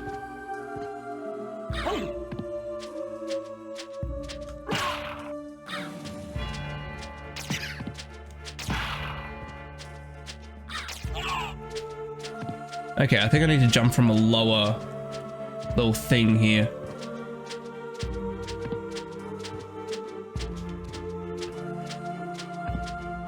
These birds are kicking my ass. Oh, I'll tell you, I get no respect. Oh, good.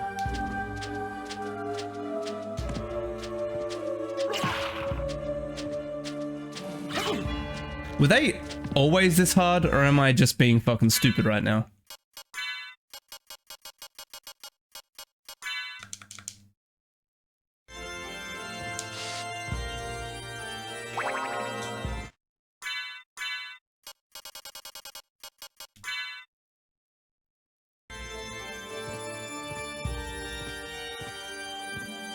I honestly do not want to die.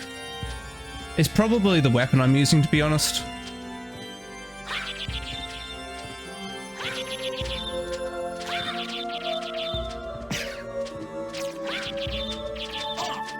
Oh shit.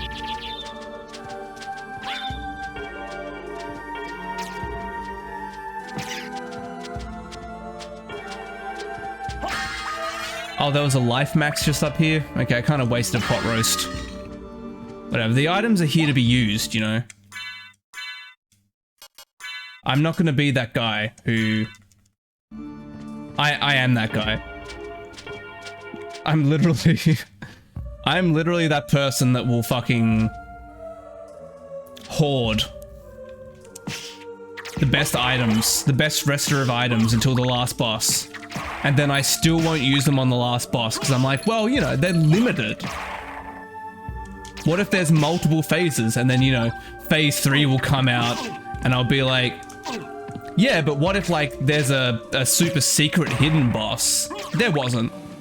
I just held on to like my 40 elixirs for no reason other than to make myself suffer, I guess.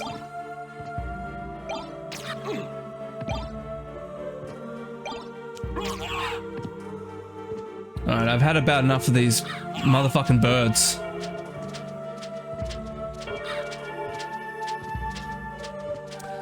Yeah, see, this is what I'm talking about. People learning that their experiences are shared. I think a lot of people think of themselves as, you know, a pure individual, and that, you know, their experiences are their own. And yeah, there are some that 100% are their own personal experiences, but there are some shared experiences we have as humans, and, you know, hoarding healing items is 100% one.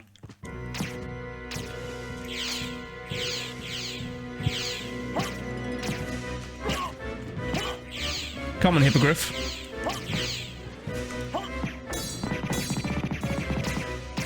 You're starting to see why the Holy Water is the most overpowered fucking sub-weapon in the game, right?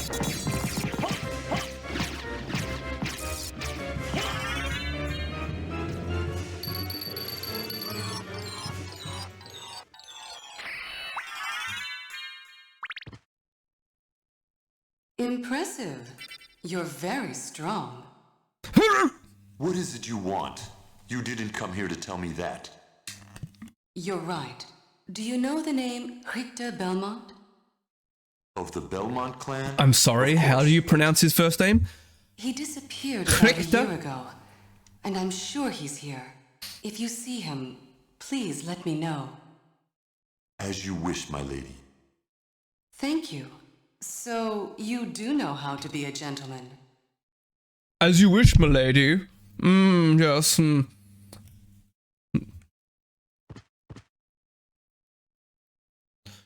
Milady tips Fedora. Whoa, that guy fucking sprinted.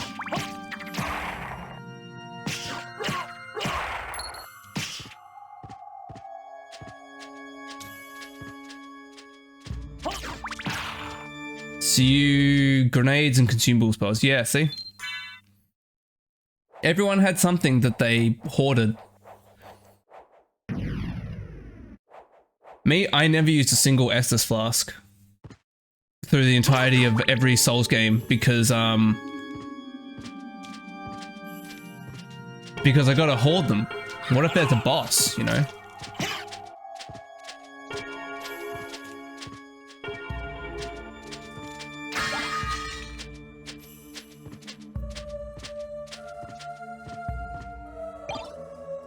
Wait, they're remaking Max Payne and Max Payne 2?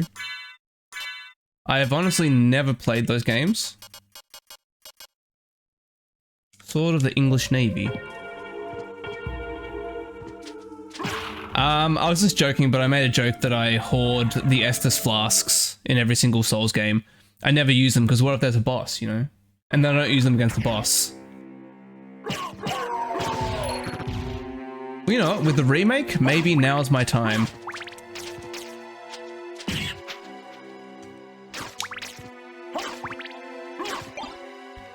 See, I've heard that.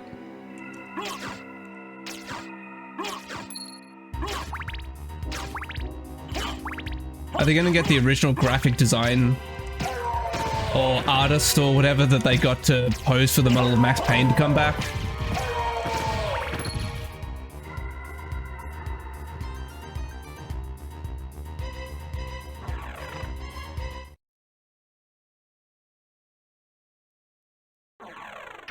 And we have a new teleport room.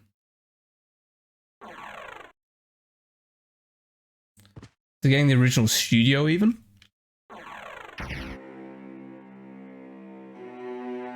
Would any of the OG developers still even be at that studio anymore?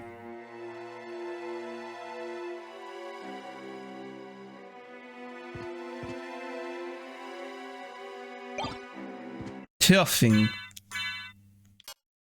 Yeah, it's not a great weapon.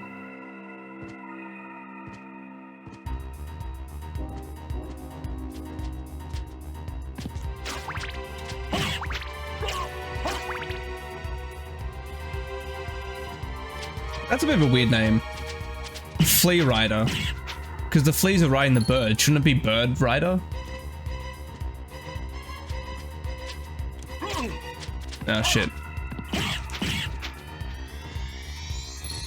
They also make Alan Wake. Oh yeah. Guess you just got double jump.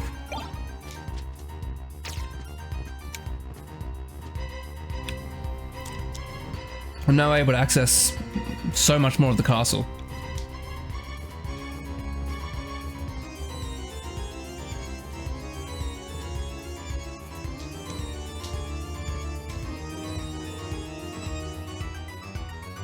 Like, honestly, I can't get anything that broken. Like, for example, there's nothing I can really do there.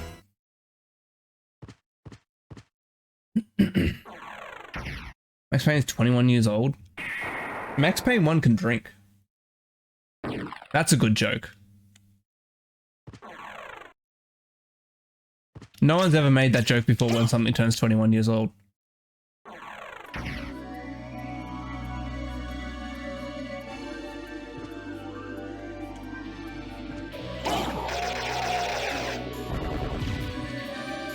This is what people come to this stream for.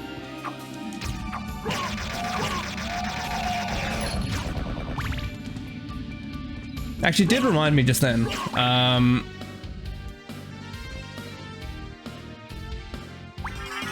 The writers for Workaholic, which is, you know, also the actors, they have a whiteboard of jokes to not use because they have become kind of overused and overrepresented in comedy to the point where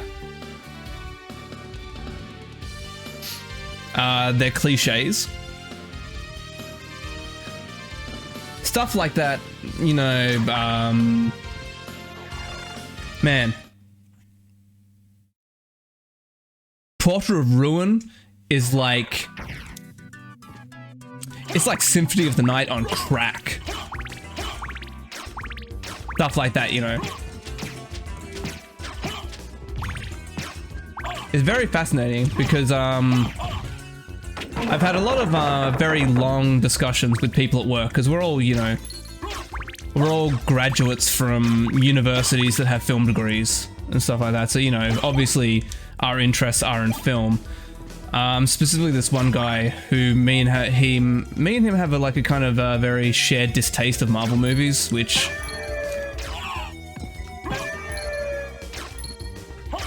honestly, if you like Marvel movies, no hate to you, you know. We all got to make our way through life how we want to. And there's no set way of doing it, but Marvel movies are not personally for me. Like, I've seen a lot of them. I've seen a whole lot of Marvel movies. I don't even know what was which wave was what, you know. I think we're up to like wave 4 now or something.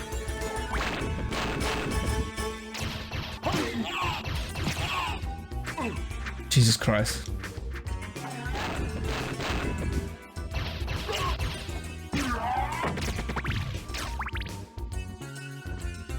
But like, now I haven't seen the more recent Thor movie, which is Love and Thunder.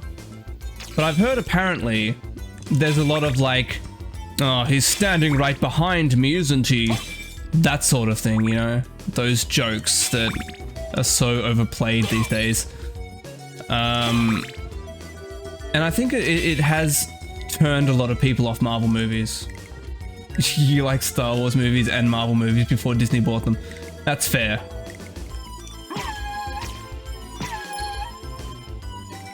Look, there is a method to Disney's madness here, I suppose. And the method is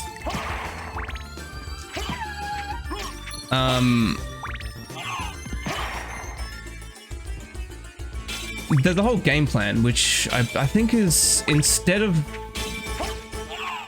funding...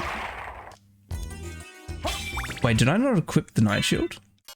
Oh, that's weird.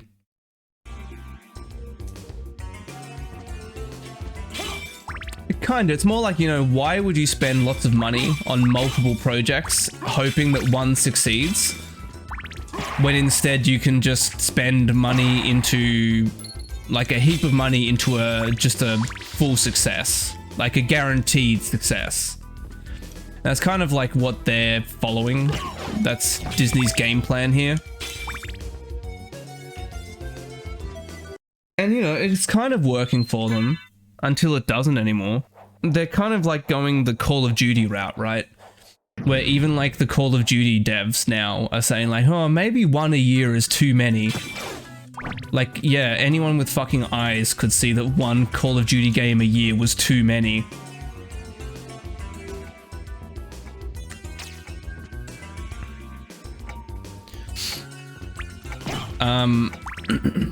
But Disney's kind of going the same way, right? They know that there's a certain sect of people that will just eat up anything. One FIFA year game. Yeah, one FIFA game a year is, well, they're not legally allowed to be called FIFA anymore, because FIFA and EA have separated, which is just hilarious. What are EA gonna call their game? Ball foot soccer game. With like fake countries like Italia Stanata. I don't fucking know where I'm going with this.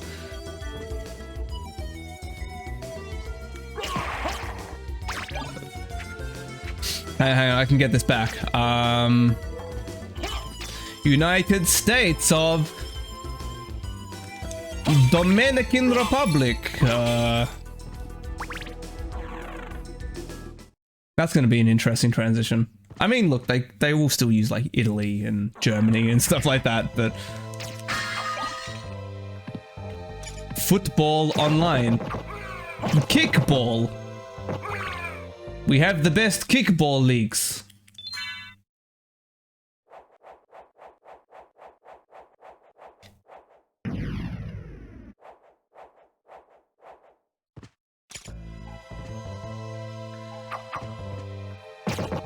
Hey Terry, thanks man. It's going good so far. Maybe they'll just call it like football. They'll have like a space between foot and ball.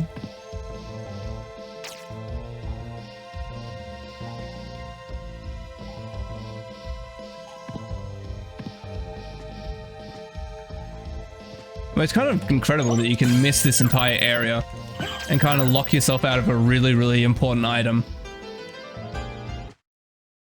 I'll guide you to meet your destiny. Why does he sound like Salacious Crumb?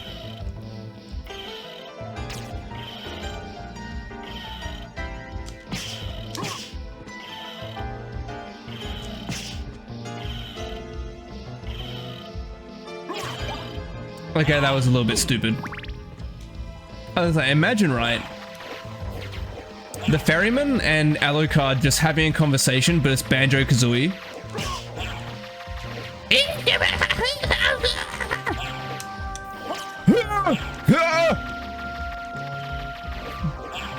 That's a very annoying bit. Jesus Christ. It's gotta be the single worst bit I've ever fucking done. Oh my god, I apologize for everyone's ears.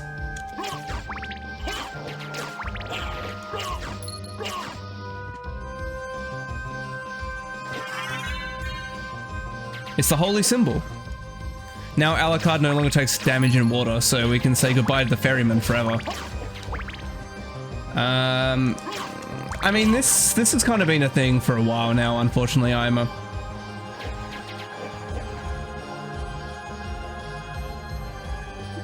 It's like video games follow in everything else's footsteps. Like art, book, literature, movies, TV series, you know, these are like the big brothers. Whatever happens to those, you can eventually kind of trace where video games are kind of going to be going in the same direction. For example, games as a service, where, I mean, Google attempted it, right? Google attempted to make video games a streaming-like service, like Netflix. It didn't go well, but they fucking tried. And it's not gonna be that long until, you know, someone figures out how to do it. And then next thing you know, we're not even gonna be able to own physical copies of the video games that developers make.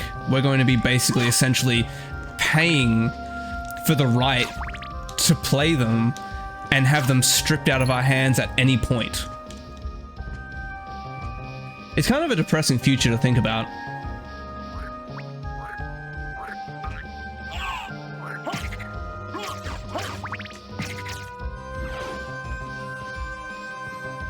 That this is kind of like, you know, where video games are going to eventually be heading.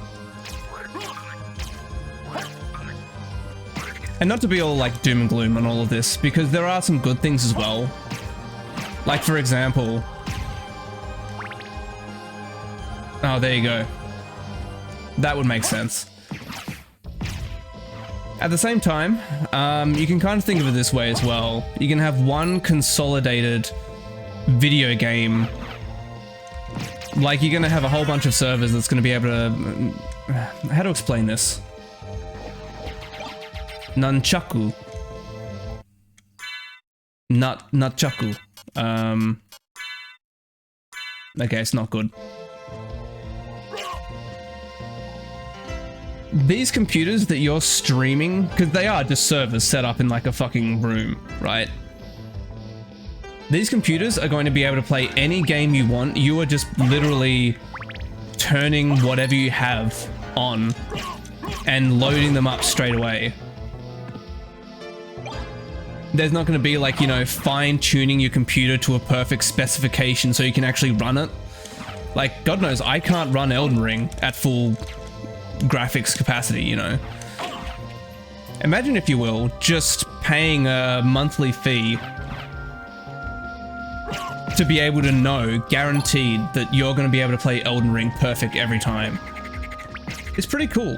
Like, it's a altruistic ideal, which I agree with in concept. But at the same time, like, it could be like Netflix, where at one point, Star Trek used to be on Netflix, and then the contract ended.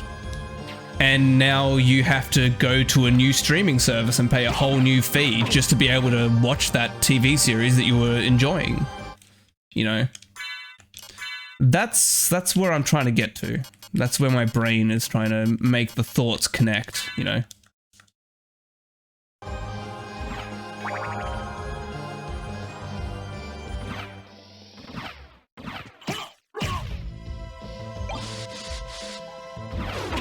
Oh, Jesus Christ, that does a lot of damage. They did it through wine. Wine's like a dual boot, right? So you can run multiple... You can run multiple, operating systems on the same PC? Is that what that is? Or is it something else that I'm thinking of?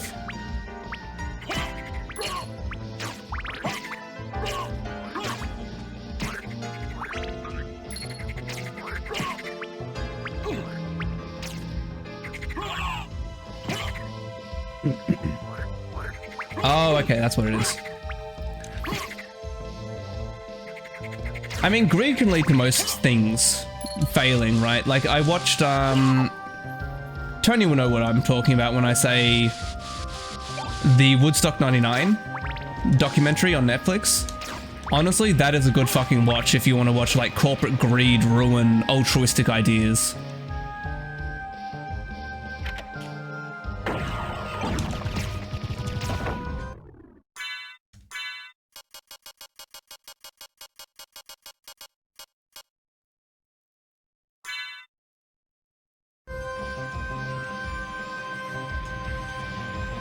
No, shit. I fucked it. Anyway, best item in the game. Secret boots.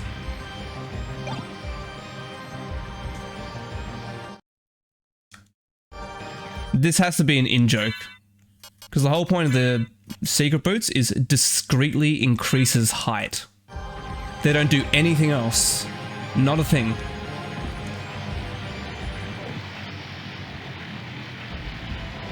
No, I missed a square. That sucks. I also kind of fucked it a little bit. Because I don't think there's another way to get back up there. And there's more I need to do up there, to be honest.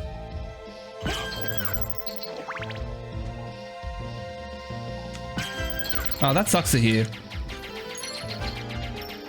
Honestly, any gamer hates to hear about someone else having computer issues. It's the worst feeling. Sorry, Boatman, not today.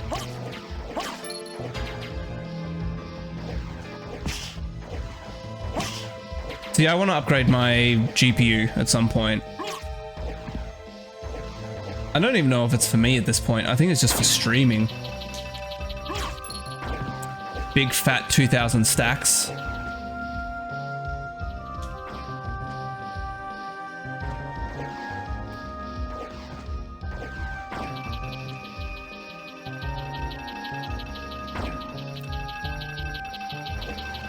Yeah, let's talk about that for a while, because I think I've talked about on stream, Woodstock 99 before, and just how much of a fucking shit show that was. Well, this documentary is fascinating from like a... Geez, that really is a killer fish.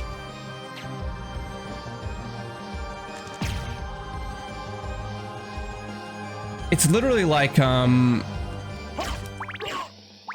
the whole idea was Woodstock 64, I think it was, the original Woodstock, or 66. Was like a rip-roaring success, right? And they tried to make a Woodstock 95 and it didn't happen, you know, or it didn't go how they wanted it to go. So they thought, well, let's go with Woodstock 99. And I think it was just a whole bunch of just aging people who had no idea what the musical climate was at the time. They just knew what the popular bands were. They didn't know what the genres were. They didn't know anything. And so, like, for example, they hire like fucking Limp Bizkit. And what else? They get Limp Bizkit. and Korn as two of the bands. And first of all, like, that's fucking stupid. And some dude was like, who worked for them was pretty much like, I think this is a bad idea. Like, looking at the bands you guys have chosen, I don't think this is going to go well. And they, you know, basically told him to shut up without telling him to shut up. Anyway, naturally, as things go, like, they go full capitalism mode with it, right? They charge a whole heap of money.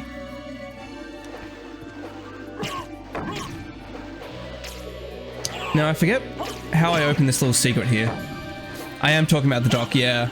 It's fascinating. They basically privatized everything, including rubbish collection. And of course, none of the garbage trucks turn up because, you know, it's a fucking privatized corporate hellscape.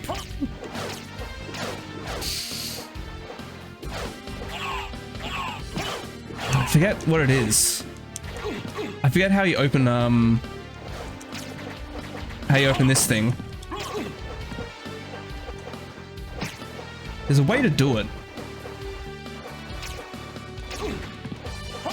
If anyone can remember how to open this door, can you let me know? I thought it was you stand in the water for a little bit.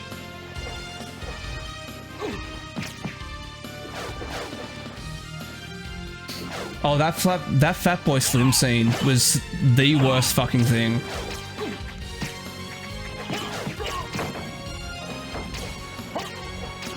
When I meant to, like, attack it, kill a certain amount of fish, I really have forgotten.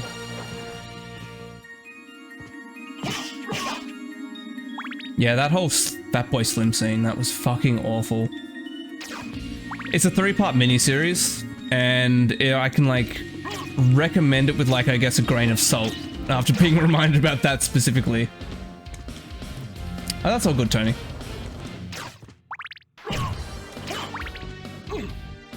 I'll figure it out another time.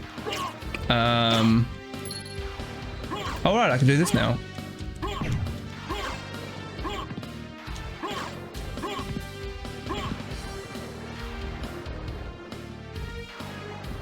Elgato or someone releases a 4K capture card. Yeah, see, I wouldn't trust Elgato to release a streaming anything. From what I've heard about their products, it's pretty crappy. They're not the best. Unfortunately, the problem is that there's, like, nothing else in the market to kind of compete with Elgato.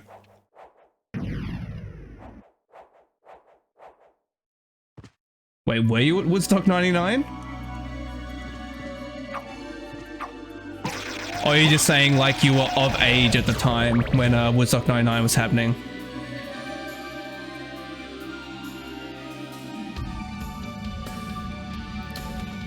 We can go back there. I do know where I want to go.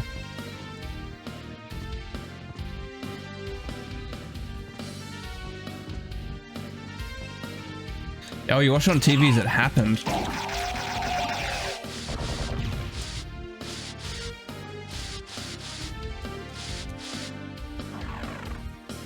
Oh. I mean, hey, in the documentary there were some 16, 17-year-olds that went to Woodstock, so you could have gone at 14, sure.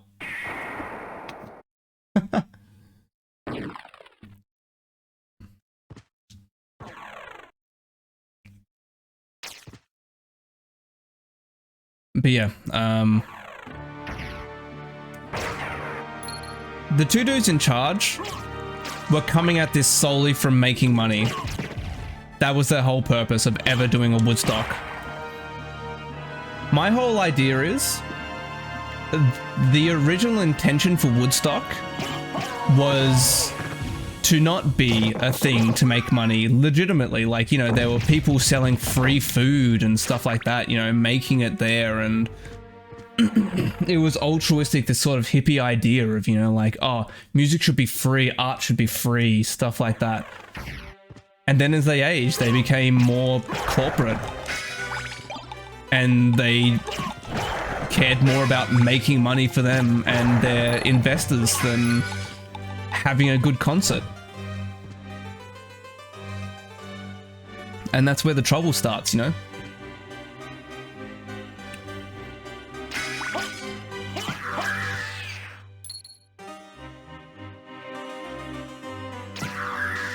That was fucked, man. That was so fucked.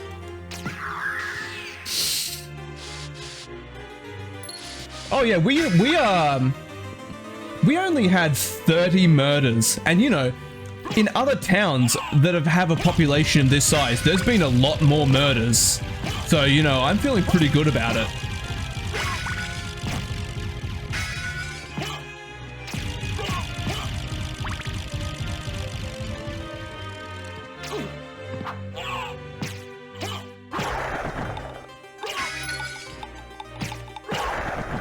I'm just using that as like a euphemism because I don't want to actually mention the specific thing that happened.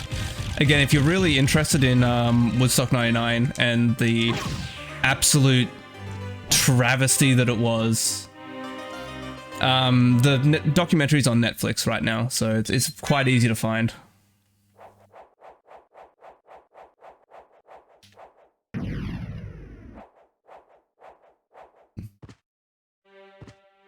But yeah, they went like full...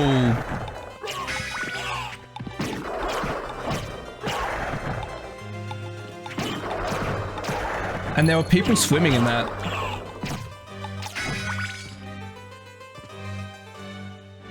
The funny thing is the same thing kind of happened in Australia recently. But it wasn't the fault of the organizers. It's a festival called Splendor in the Grass. This festival, Splendor in the Grass 2022, Gorillaz were meant to headline day one. There was so much rain, the ground was just mud. And Gorillaz had to cancel because they literally just could not play.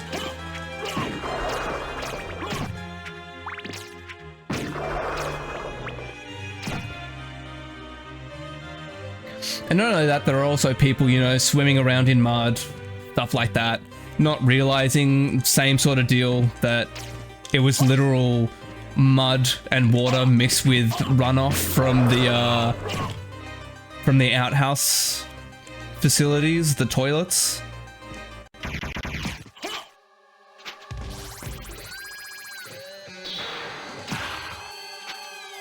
There's something about this guy. I think he's the only enemy that spawns these mudmen. Hey, Foo. How's it going, man?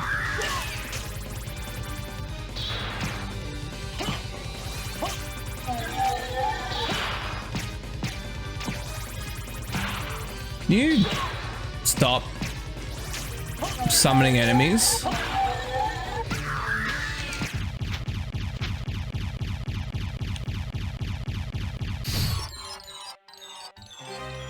Now that's tough to hear, Tony.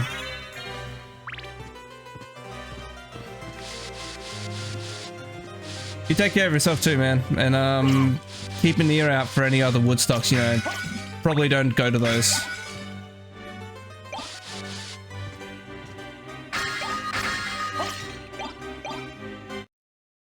Takematsu?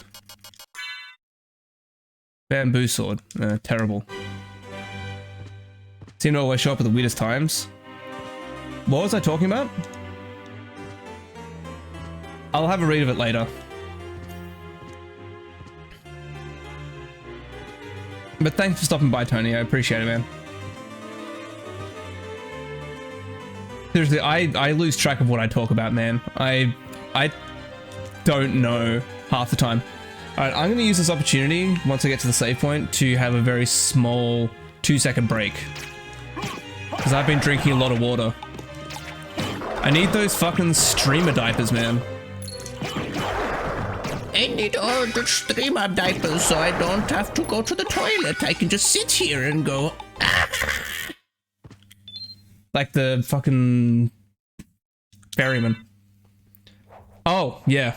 Yeah, I'll explain that in a sec, though. I'll be right back. See you, Ima. Have a good one.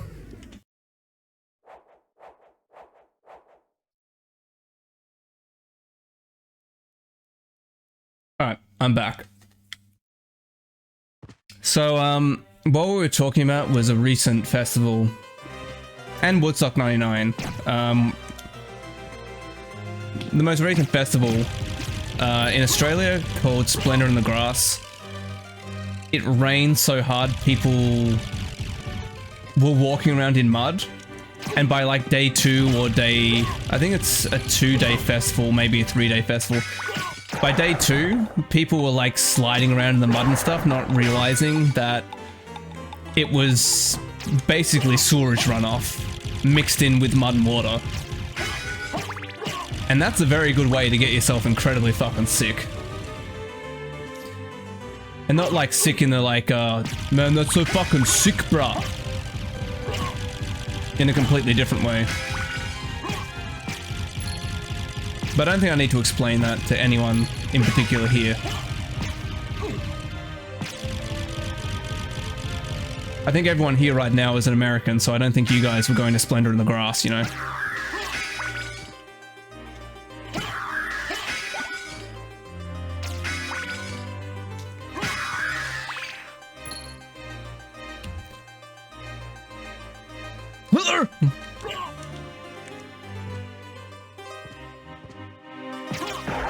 On the topic of America, though, one really cool thing that I've seen some people talk about, of course, specifically Americans, this is going back to the topic of Bluey, which I talked a while ago. It's really cool to see young Americans, like kids, talking in an Australian accent because they watch so much Bluey. Banana? It really is a gorilla. Because Americans have been affecting how Australians speak for the longest fucking time, and it is just beautiful. Chef's kiss for kind of Americans to be getting the same treatment that Australian children have been getting for the longest time. Because unfortunately, we import a lot of our kids' TV shows from America. Because it's cheaper, you know? Why would we want to make domestic children's programming when we can just import it from America and have the Australian accent kind of slowly disappear with time?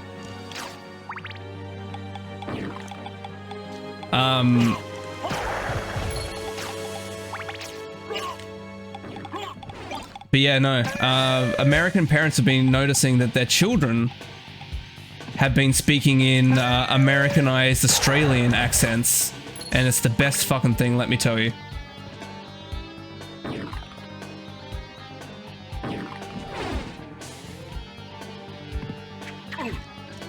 Oh, piss off.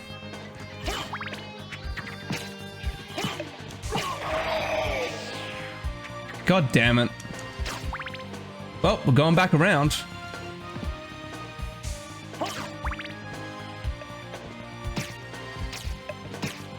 That's fantastic, man, to be honest.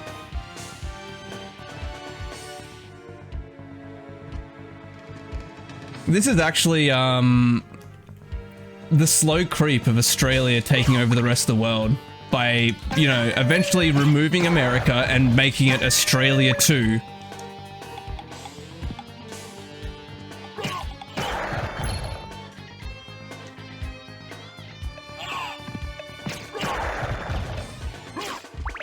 And then the rest of the world will follow suit very shortly.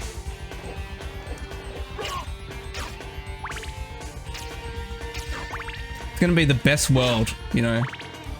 Free healthcare for everyone.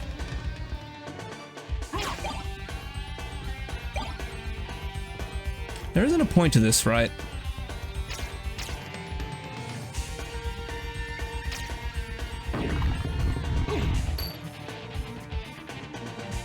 Australian world domination. One accent at a time. Alright guys, I might have to censor the boobers. Huh? Wait, where to go? Oh, fuck. Well, I'm stuck with the juice hand. That sucks.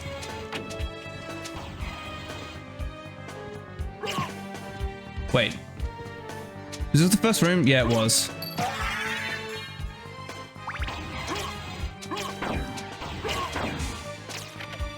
Okay. Gotta listen very carefully for these.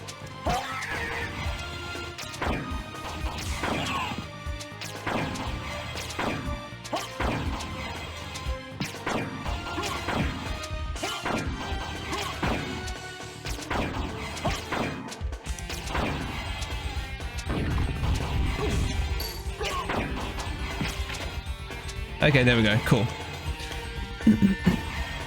Let's go listen after the clicks here.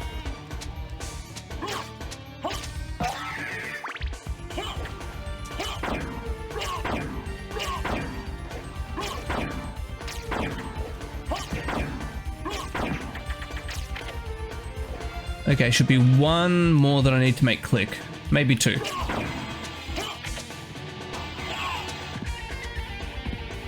Nope, that's it. Just a little secret room. No big deal. But finally, we have something to replace that. This is better and... all better.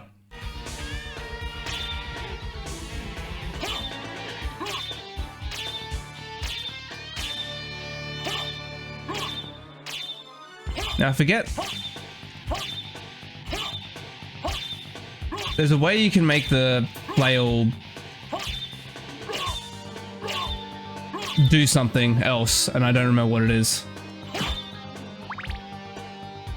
It's bigger with more of a turn.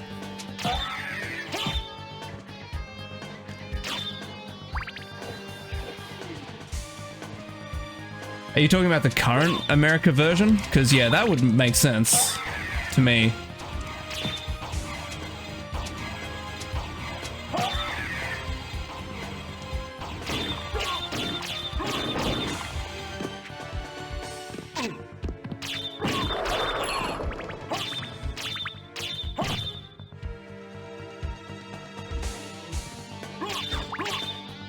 Australia, America could never have more poverty than current America.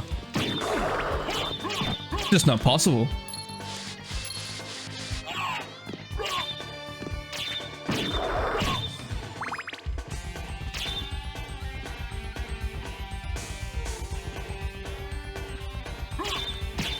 I think this guy drops a pretty cool weapon.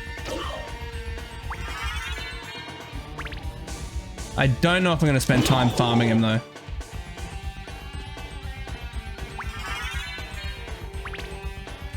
This is where like an expert in this game would come in handy.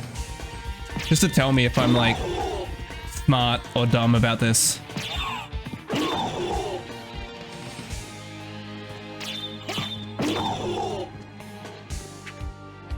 Because my memory is very shoddy. I used to do like a pretty annual playthrough of this game. Also, this music here, this music in this area is fucking fantastic, by the way.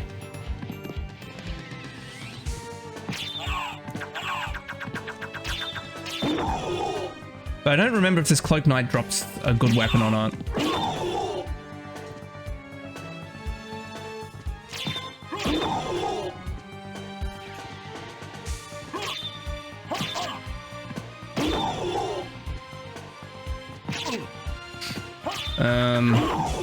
America, Australia, revised version 1.0. They still seem to call aluminium aluminum. It's been very hard to break them of this habit. They also call coriander cilantro. We don't know how this bug happened, but we're working on fixing it now. The world's deadliest tree is not in Australia. That's interesting. I mean, the world's most painful tree is in Australia.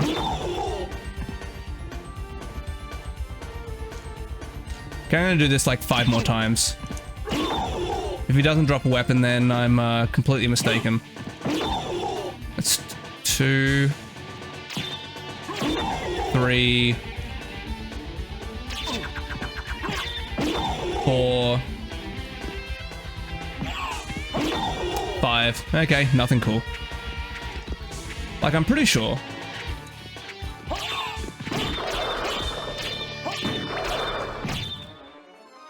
There's a tree in Australia that, if you get one of its thorns in you, the pain sticks with you for months and months, maybe years.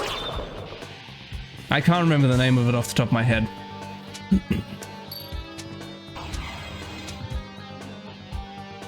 You think you come here for smarts? Nah. This is Dr. Dubious's dumb zone. You fucking calzone.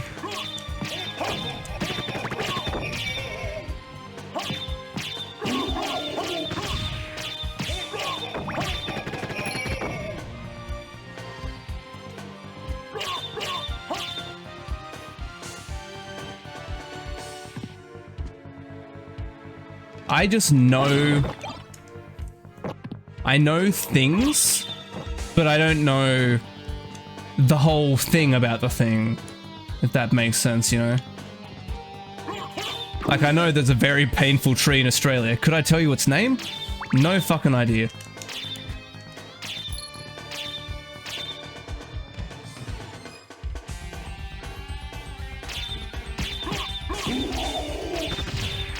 How can a tree be deadly?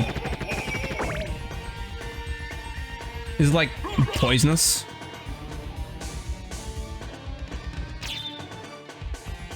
Wait, why did I fall down here?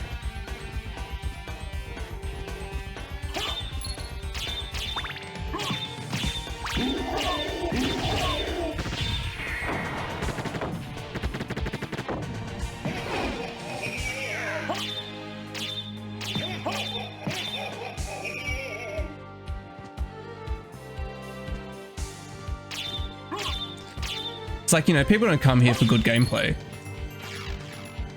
You serious? Think this guy can play video games? Nah, forget about it, eh? I don't even know what this voice is. It's kind of like a weird Italian norm. Eh? Right? Burning it makes poisonous smoke. Oh, wow. You're telling me this tree woke up one morning and was just like, nah, fuck this. Time to kill some people. Healing mail, huh? Yeah, no, not very good.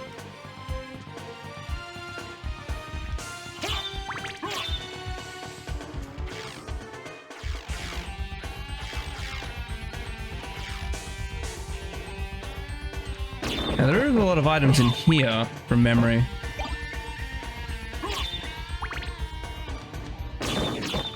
How long do you think Dracula has had access to TNT? Think it's been very long?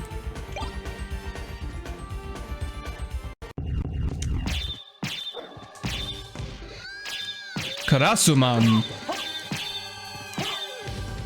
Fun fact. Karasu is Japanese for crow. Or raven, one of those two.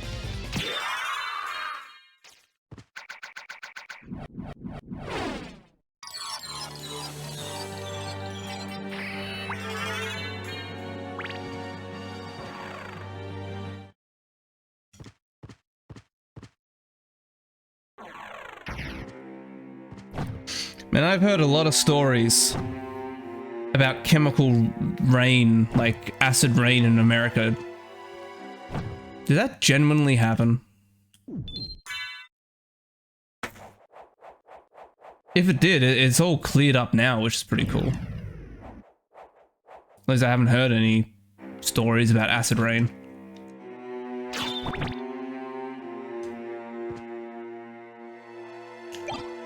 Falchion.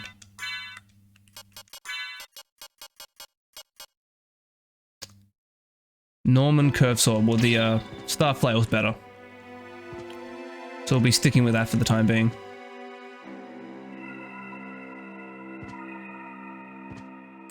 Now, still no bueno. still can't do nothing here. It happens just rarely. That's a crazy concept. Acid rain.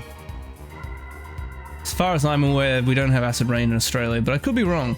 Honestly, I could be very wrong about that. Alright, back to the beginning.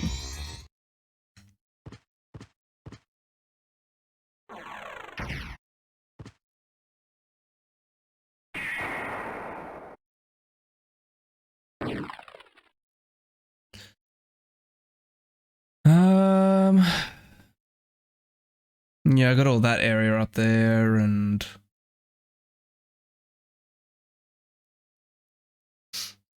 okay, I know my next area to go to. So what's the name of this super poisonous tree?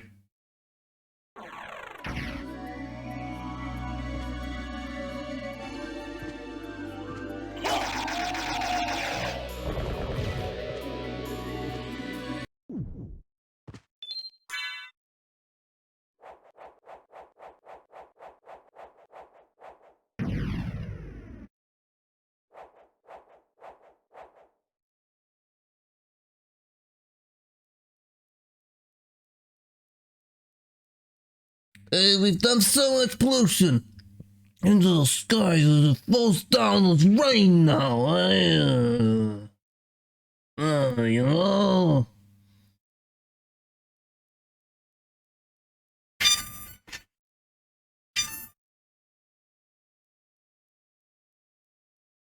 Just a bit of comedy there, you know. Anyway, I'm gonna have a small break.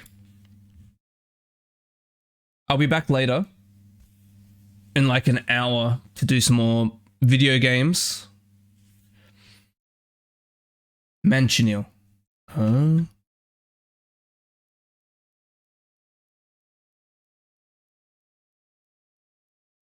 Gimpy Gimpy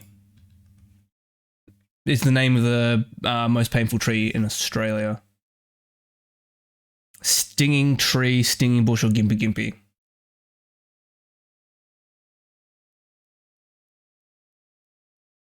So there you go. Anyway, yeah, I'm going to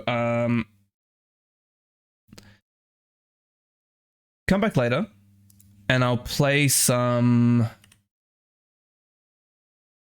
Dread Delusions because I love that game, you know. But yeah, I'll catch you guys later. I'll see if anyone's doing anything. Have a little check, you know. Have a little look. So a little looky low.